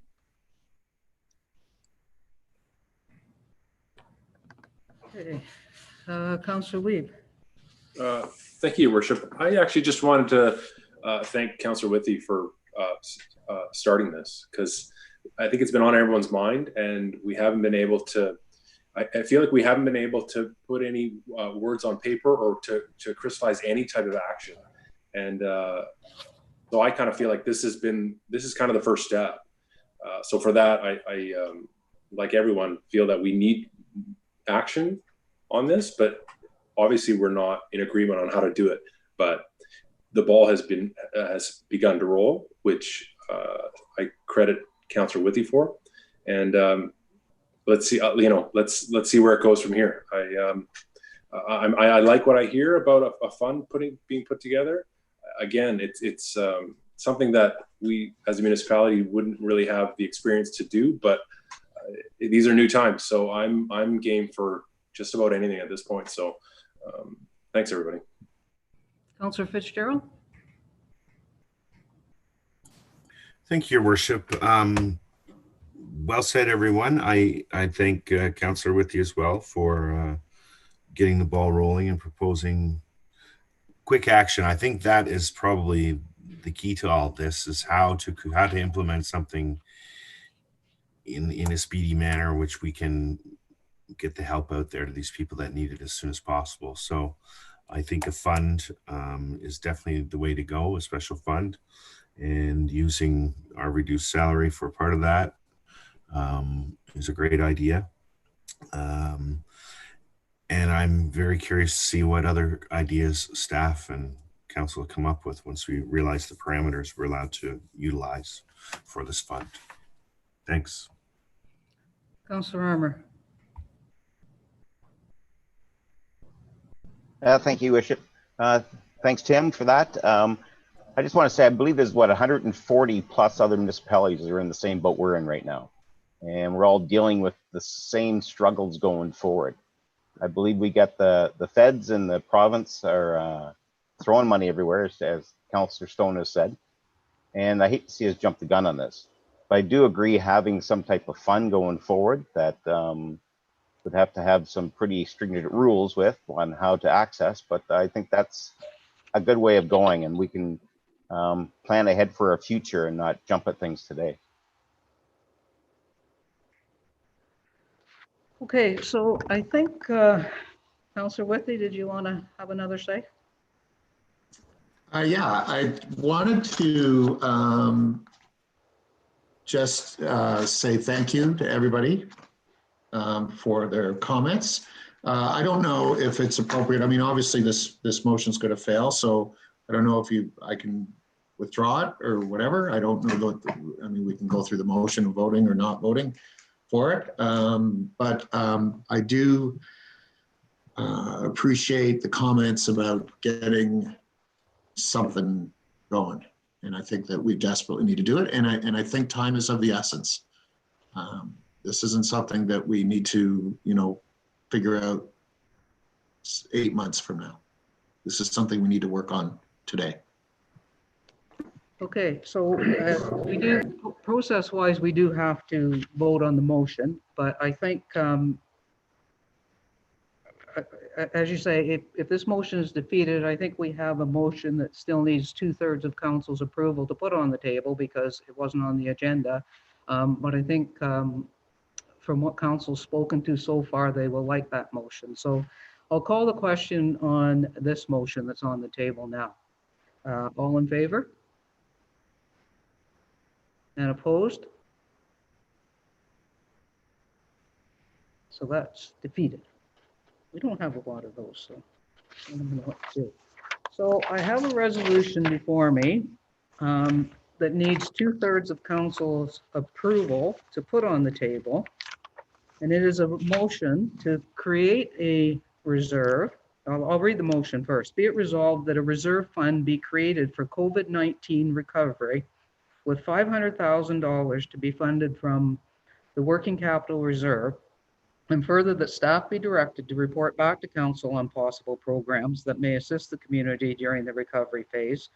And further, that staff be directed to explore partnerships with the Huntsville Municipal Accommodation Tax Association and other stakeholder agencies to identify possible incentive programs for Huntsville's businesses. So by a show of hands, I need a mover and seconder first. So I move. Councillor Stone is the mover and Councillor Fitzgerald. And now we just need 2/3 of council to pass it. Okay. So Councillor Stone, do you want to speak to that first? I don't think I need to speak to it. It's self-evident. We create some monies or a pot of money from which we can draw to effectively help citizens and businesses going forward. Okay.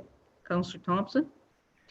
Thank you very much, Your Worship. I have no problem with this at all, other than I would like to suggest that we put a limit on that and maybe make it up to 500,000. The 500,000, and I think Councillor Stone probably had a rationale behind that particular amount, but I'm just wondering if maybe we could make it up to 500,000 as opposed to a set limit or a set amount of 500,000.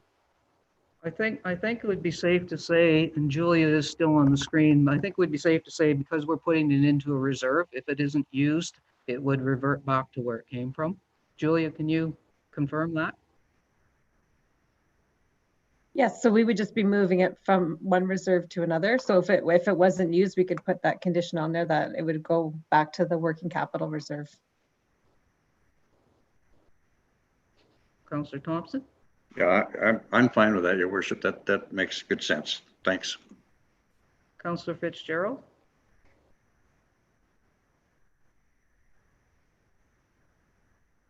Councillor Fitzgerald?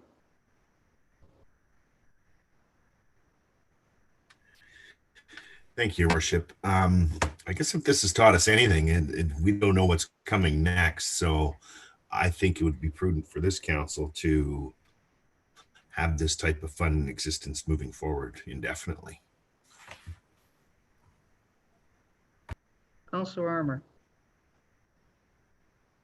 Through you to Julie, just a quick question. If we create this reserve and the feds or the province come through the pot full of money for us at the end, would this just go into that reserve up to the $500,000, or how would that work going back into capital, or is that just going to be over and above?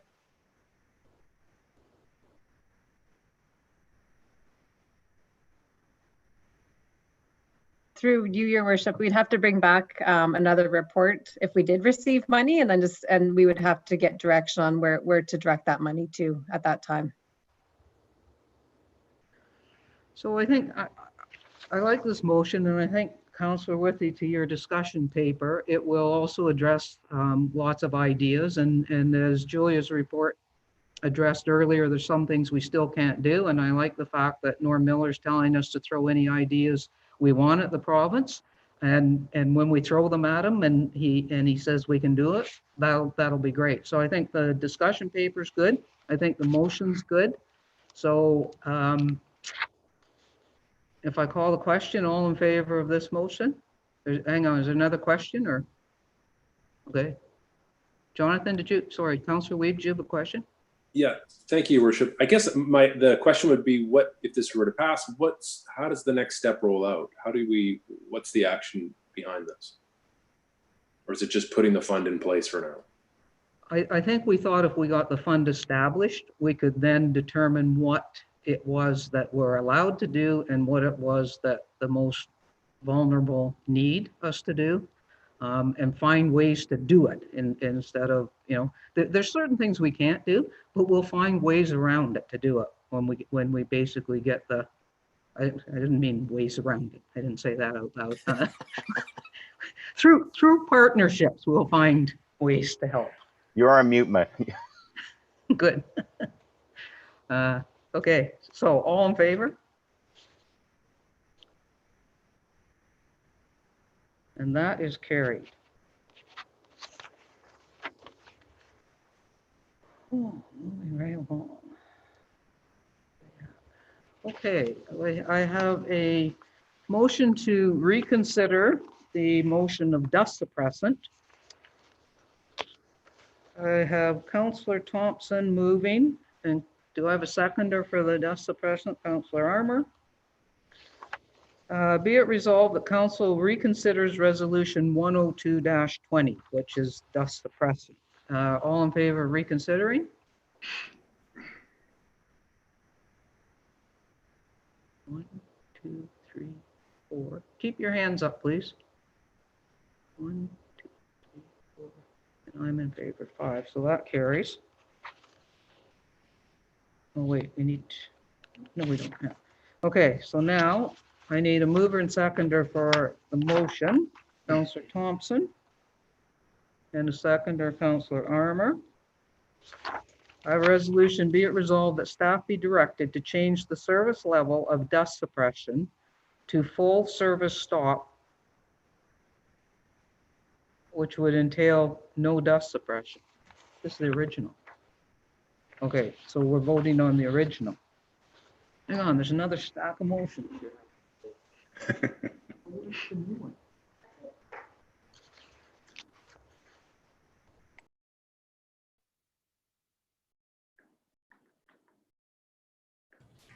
Okay, so this is the original motion, and what's on the table now is a discussion as to whether to defeat this motion. Councillor Thompson, did you want to speak to this? Yes, I do. And I'm probably going to be asking for some technical support from either Kevin or Stephen as well. There is a very strong argument actually for the application of dust suppression in the first place. Aside from the obvious benefits of or at least for the people that live on these roads that would benefit from dust suppression. In discussion with both Kevin and Steve with regards to this, there seems there's some very practical reasons for dust suppression in the first place, and it goes beyond just the fact that the resident living on that particular road is not going to have to put up with dust coming into their house or affecting their property, that kind of thing. But there are some very practical reasons as well for dust suppression, and it has to do with the integrity of the roads themselves and the long-term lifespan of those roads. And so I'd like to ask if I may, through you, Your Worship, to have either Kevin and or Steve add into this discussion. Absolutely.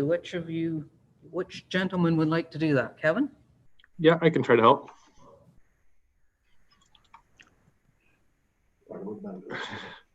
When it comes to maintenance of the roads, when you're putting the dust suppressant down, you're going to get a better bind. I don't know if you remember in January, I did a little presentation talking about how it'll bind to the road and hold it together. Without the dust suppressant, we're going to end up spending more money grading the roads because you're going to end up getting potholes sooner. It's not going to hold together sooner. You're going to lose the stone that we do put down this year. It's going to end up being pushed off by the cars, end up in the ditch. So we're going to have to put more stone on next year. And the base that we lose from not doing it this year, we're going to have to almost do a double treat next year to make up for it. So it could potentially cost a lot more down the road. You're going to get obviously calls from the residents, dusty cars, damaged cars from potholes. You might even get some respiratory issues from some residents on those roads, not being able to open the windows, not able to be breathing it in. The calcium chloride that we use collects the moisture from the air and sits onto the roads and more or less holds it in place, keeping that base, keeping it strong for us. Is there any other particular question you're looking for, Councillor Thompson? No, just those aspects of it, I think, were something that I wasn't quite aware of until we've had this discussion about how actually the calcium chloride contributes to the, to the longevity of the road and the integrity of the road itself. So those were the important issues. Aside from the obvious, I think that if I lived on a rural road that was gravel, then I'd be a little bit miffed out, I think, by the fact that I'm going to be putting up with dust all summer long type of thing. So anyway, that was primarily it. Just more the integrity of the effects of the dust suppression, Kevin. Thank you. Okay. Councillor Armour. Thank you, Worship. Just to echo those thoughts. I actually did a little research on that, and they're absolutely, well, Kevin's the expert anyhow, but they talk about the integrity of the road and how it holds the compression of the road together and stops washboard, stone flying off the road. It talks about big holes and potholes, etc. So I think it's something we need to do, or it's going to cost us even more money next year to bring these roads back up to where they are today. Okay, so the resolution before us was the original one, which when we passed it, this money was in our budget. When we passed this resolution, we took the money out of the budget and canned the program. So what we're voting on today basically is if we defeat this motion, we go back to the original budget and program. So for those who moved and seconded it that wanted this to happen, you're looking to defeat it, not approve it. Councillor Withey. Thank you, Worship. Quick question. What was that? What was the delta on that? What was that number? How much are we talking about? 65,000, I believe.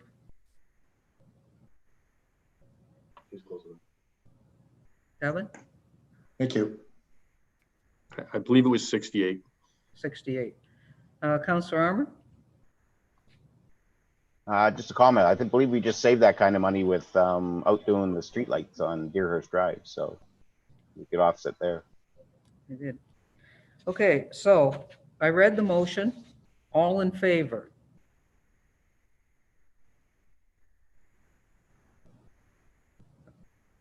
Opposed?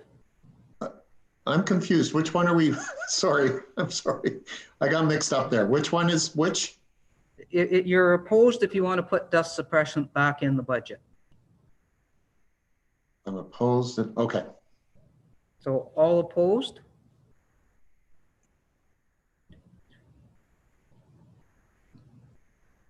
Then that carries. That's defeated. Well, it's defeated. All right. Oh, it's been a long meeting. All right. We're getting there, though. I have a main motion on tax penalty. I need a mover and seconder. Councillor Wiebe and Councillor Fitzgerald.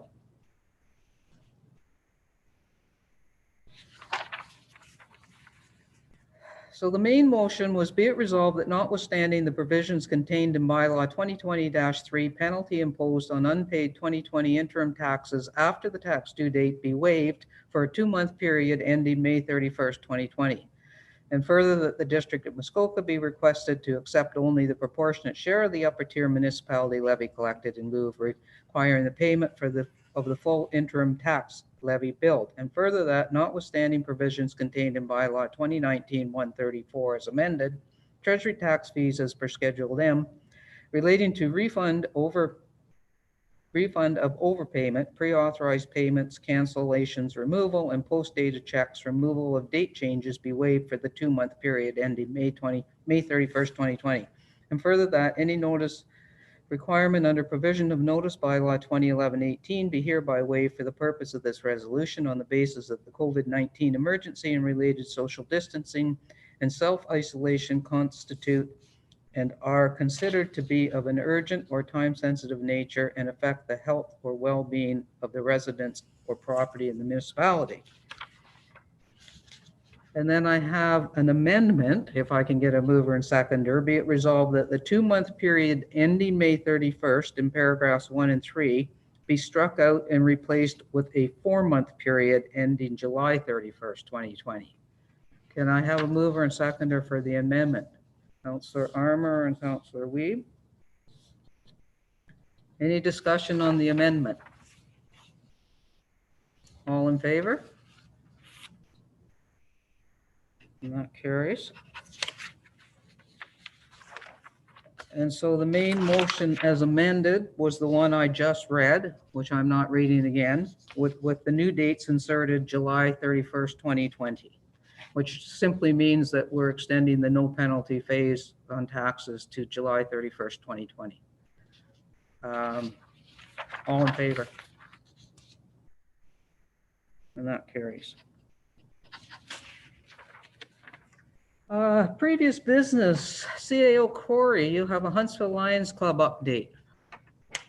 Thank you, Worship. So as council will recall, the Huntsville Lions Club had indicated that they were no longer wishing to use Chaffee Hall. And as part of our agreement with them, the municipality had the ability to exercise their right to convey ownership of the lands back. So that meeting took place on February 24th. And after the meeting, I did send out correspondence to the club to advise them that the town wished to exercise their right to reconvey the lands back into our ownership.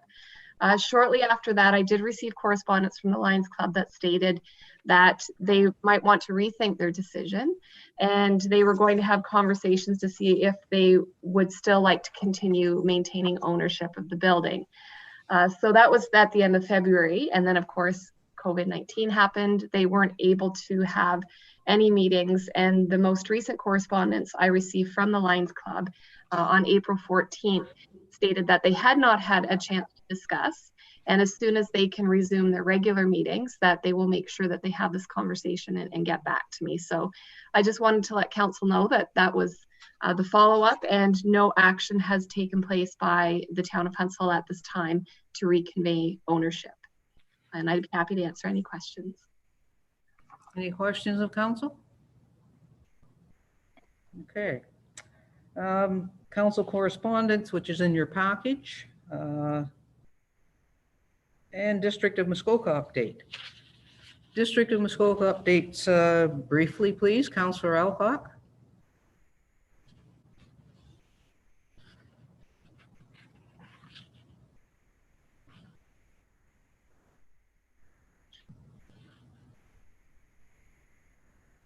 You're on mute. Okay, I was on mute. I think you had were putting me anyway. I'll make mine brief because I think that everybody has heard about what happened at our community and planning services meeting. It seems like, again, ages ago, it was April 15th, but the two things that were really critical that I think affected all of the municipalities was the receipt of dollars from the province for the housing, the Community Homelessness Prevention Initiative, otherwise known as CHIPPY. And we received our what is considered our regular stream dollars in the amount of $1,071,453 to take us to March 2021. And so the district prepares a plan and submits that back to the province to say this is what we're using it for. I don't need to go into all the details because everybody around this table knows that the things that we use that are supported through this program are all of the things that we're using right now for COVID-19. It goes for a fairly wide selection of programs in our social services area that help people within their homes, people who don't have homes, programs that are attached to it. So it affects every sector. It affects seniors, people. We provide money for mental health, for youth, all sectors. So that was the first one, and money we were all excited about. But more importantly was the Social Services Relief Fund, which was a special amount of money due to COVID. And that was an additional $1.3 million. Again, everybody around this table has heard this before. And that pot of money takes us to, again, March 2021. So it'll be 2 tranches. And the first tranche has already been distributed from the district to various agencies throughout the district, a bunch of them, a number in Huntsville, such as our Salvation Army, Chrysalis, Table Food, all of the frontline workers that are dealing with people and just people in our community who are currently in need. So a lot of money that was, we were all pretty happy to receive. Just one more pot of money was $115,000 per year for 2 years for the Reaching Home Ontario Rural and Remote Communities Initiative. Just happens it's another stream, but again, similar area for community relief. So there was that, and then a smaller amount, which was a $21,000, 291, also approved, and that was for our New Horizons for Senior Program grant. And that was actually goes towards helping our seniors community throughout be more accessible and helping them with online activities, where obviously lots of seniors are not part of what's out there because they need assistance and help support in that area. So thus it's a smaller grant, but it does help. Everything helps. So those are the main things. The other is that our Commissioner Barrett of our Health Services gave an update on the emergency child care services that he was asked to do because all of our schools and daycares were all closed. It was what do we do to help our emergency service workers? So he was working with all of the various partners trying to come up with, can we open a daycare facility that would provide that service that would meet all of the criteria? So as of 2 weeks ago, they had they had established one place where they might be able to do it, but I think it was for 20 spots, and the need apparently was 163 at that time. So lots of work to do, and there were a lot of issues around that too. I know that our chair, Klink, was quite concerned about the idea of opening a facility like that and trying to respond to the conditions that we're all under with respect to COVID-19. So a lot of discussion around that, but that was proceeding. There were other items, but I think those are the most important. Great, thank you. Okay, Councillor Thompson, is there anything that you need to highlight from Public Works? Yes, indeed, and I'll be very brief, Your Worship.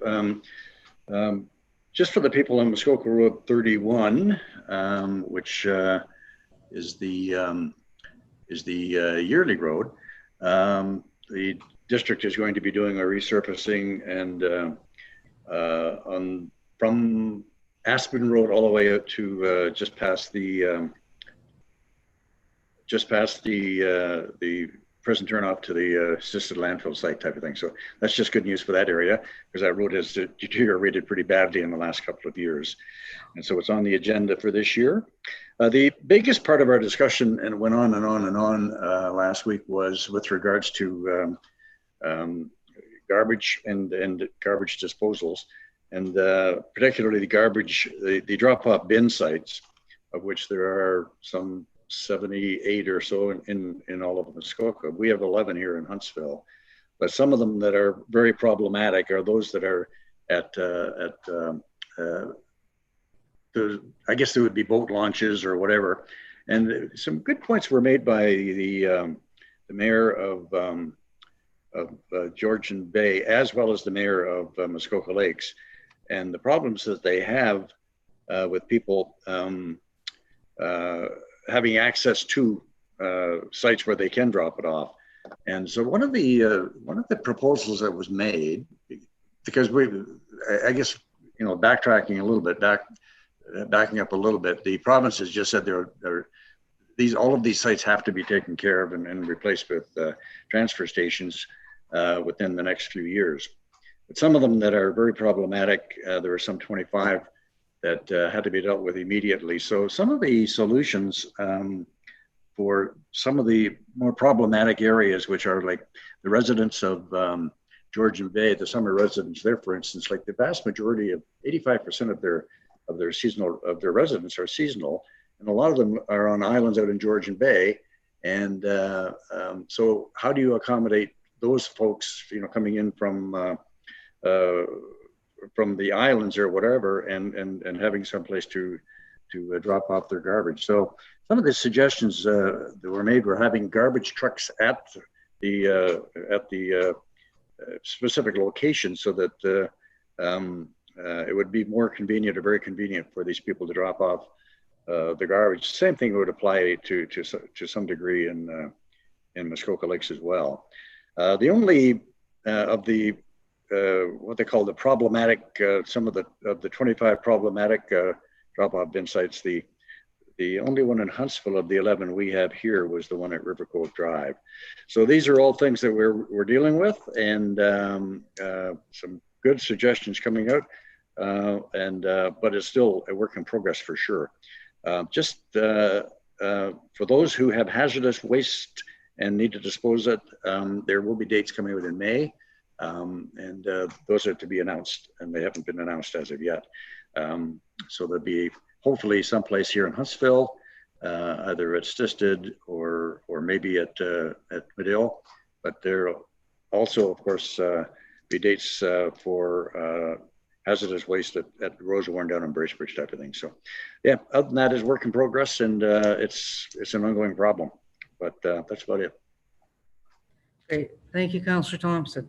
As far as a couple of district council meetings we had, I just want to highlight two things. The OPP did a call for service update, and the positive of it was that actually calls are down since COVID-19 has taken place, as far as comparing it to a month ago or comparing it to a year ago at this time, which is really good to hear. Unfortunately, calls are up for domestic violence over the same period, which isn't very nice to hear.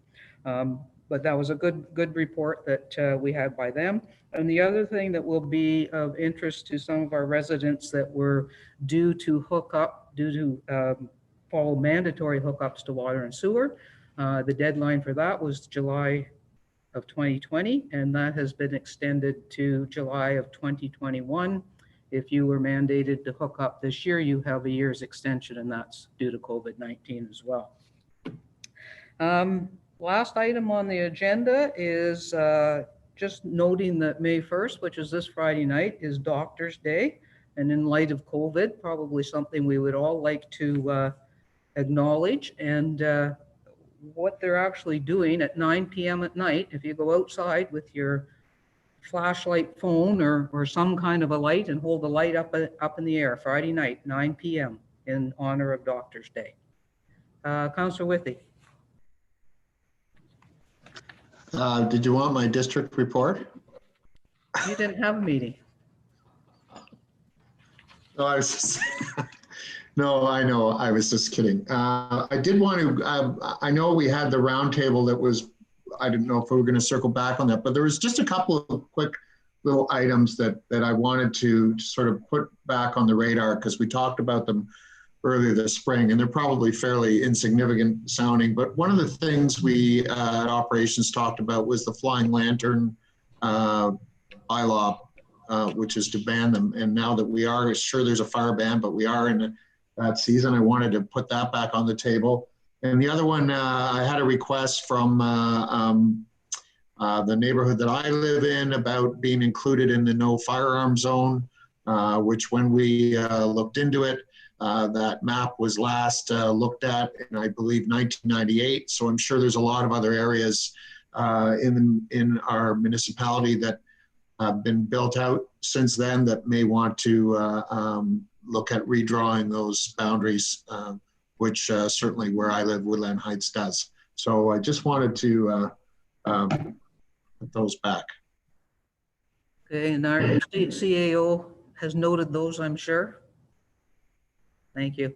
Is there anyone else that really needs to highlight anything? Councillor Alcock.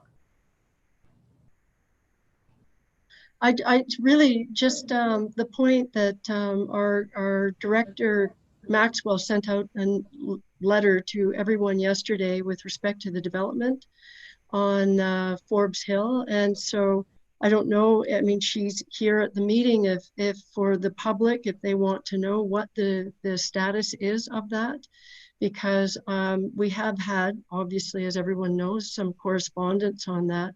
There's quite a bit of history to that file. Do you want to leave that for another meeting, or would you like her to do like a 1-minute report? Yeah, actually, I think we will. Kirsten, if you're still there, Councillor Alcock's absolutely right. We've been having numerous emails and lots of comments on the Doppler when they ran the story on it. And we did ask Director Maxwell to put together the history on it, because it is a very old development as far as approvals go. And she's put together a good document on that, which I may well share with the Doppler to run again. But Director Maxwell, do you want to highlight that for us? Thank you, Your Worship. I would highlight that although the lands have just recently been cleared, the original approvals were granted in 1997, and there were multiple applications that were considered by council in 1991, which had then been appealed. And so the final approval was granted in 1997 for the 175 multiple residential units. So at this time, we received a site plan application, a lifting and holding application, a lot addition consent, and an application to close the original road allowance that ran between the De Novo building and this property. So the only application that has been considered by committee and council to date is the road closure, which was approved. And all the rest of the applications are being reviewed currently by town staff and district staff. And we will be bringing reports and recommendations to a future committee meeting once we're satisfied with everything that's been provided. I will also note that we've asked for significant landscaping to be added to the plans because of the amount of tree clearing that's happened. The other aspect of that is that I know that a lot of the comments we've received so far have been about the fact that the town doesn't currently have a tree cutting or site alteration bylaw. And it is something that we heard consistently through our official plan review process. And that is one of the reasons why we were hoping to implement a community planning permit system, because that type of an approval process would wrap all those different items up into one development approval. So it would cover tree cutting and site alteration through, it's similar to a zoning bylaw, but just a little more in-depth. So committee and council did approve us moving forward with that type of a proposal in March, but we just don't have the, we haven't got through the full process yet because of obviously the COVID thing that's interrupted all of our business. But we're working on the background work that goes with that community planning permit process. Thanks, Kirsten. Any questions, Councillor Thompson? Yeah, thank you, Your Worship. I do. With regards to that original application, Kirsten, for Forbes Hill, you said 1997. Do we not have time limits on these applications and so on and so forth? Like, you know, if you don't do anything with it within a certain amount of time, then a reapplication process would be necessary? Through you, your worship, when it came to the original subdivision application that had been granted approval, that one did lapse, so that there is no subdivision currently on the property, but the zoning permissions and the official plan permissions have been carried forward. They've never been removed from the site, so they were still in place.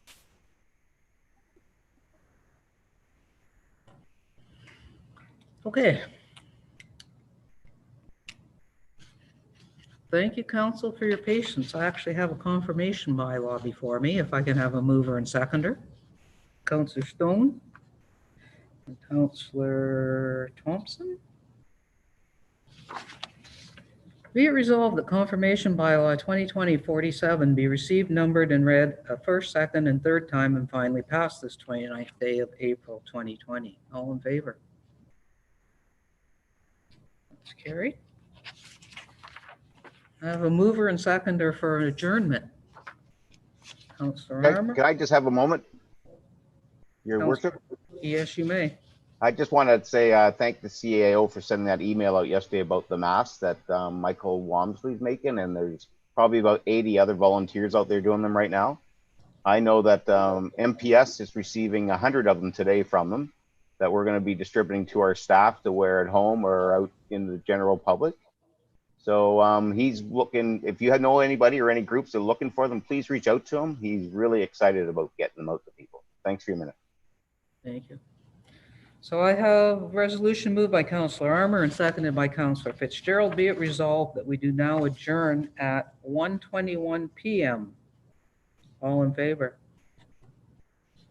And that carries. Thanks, everyone.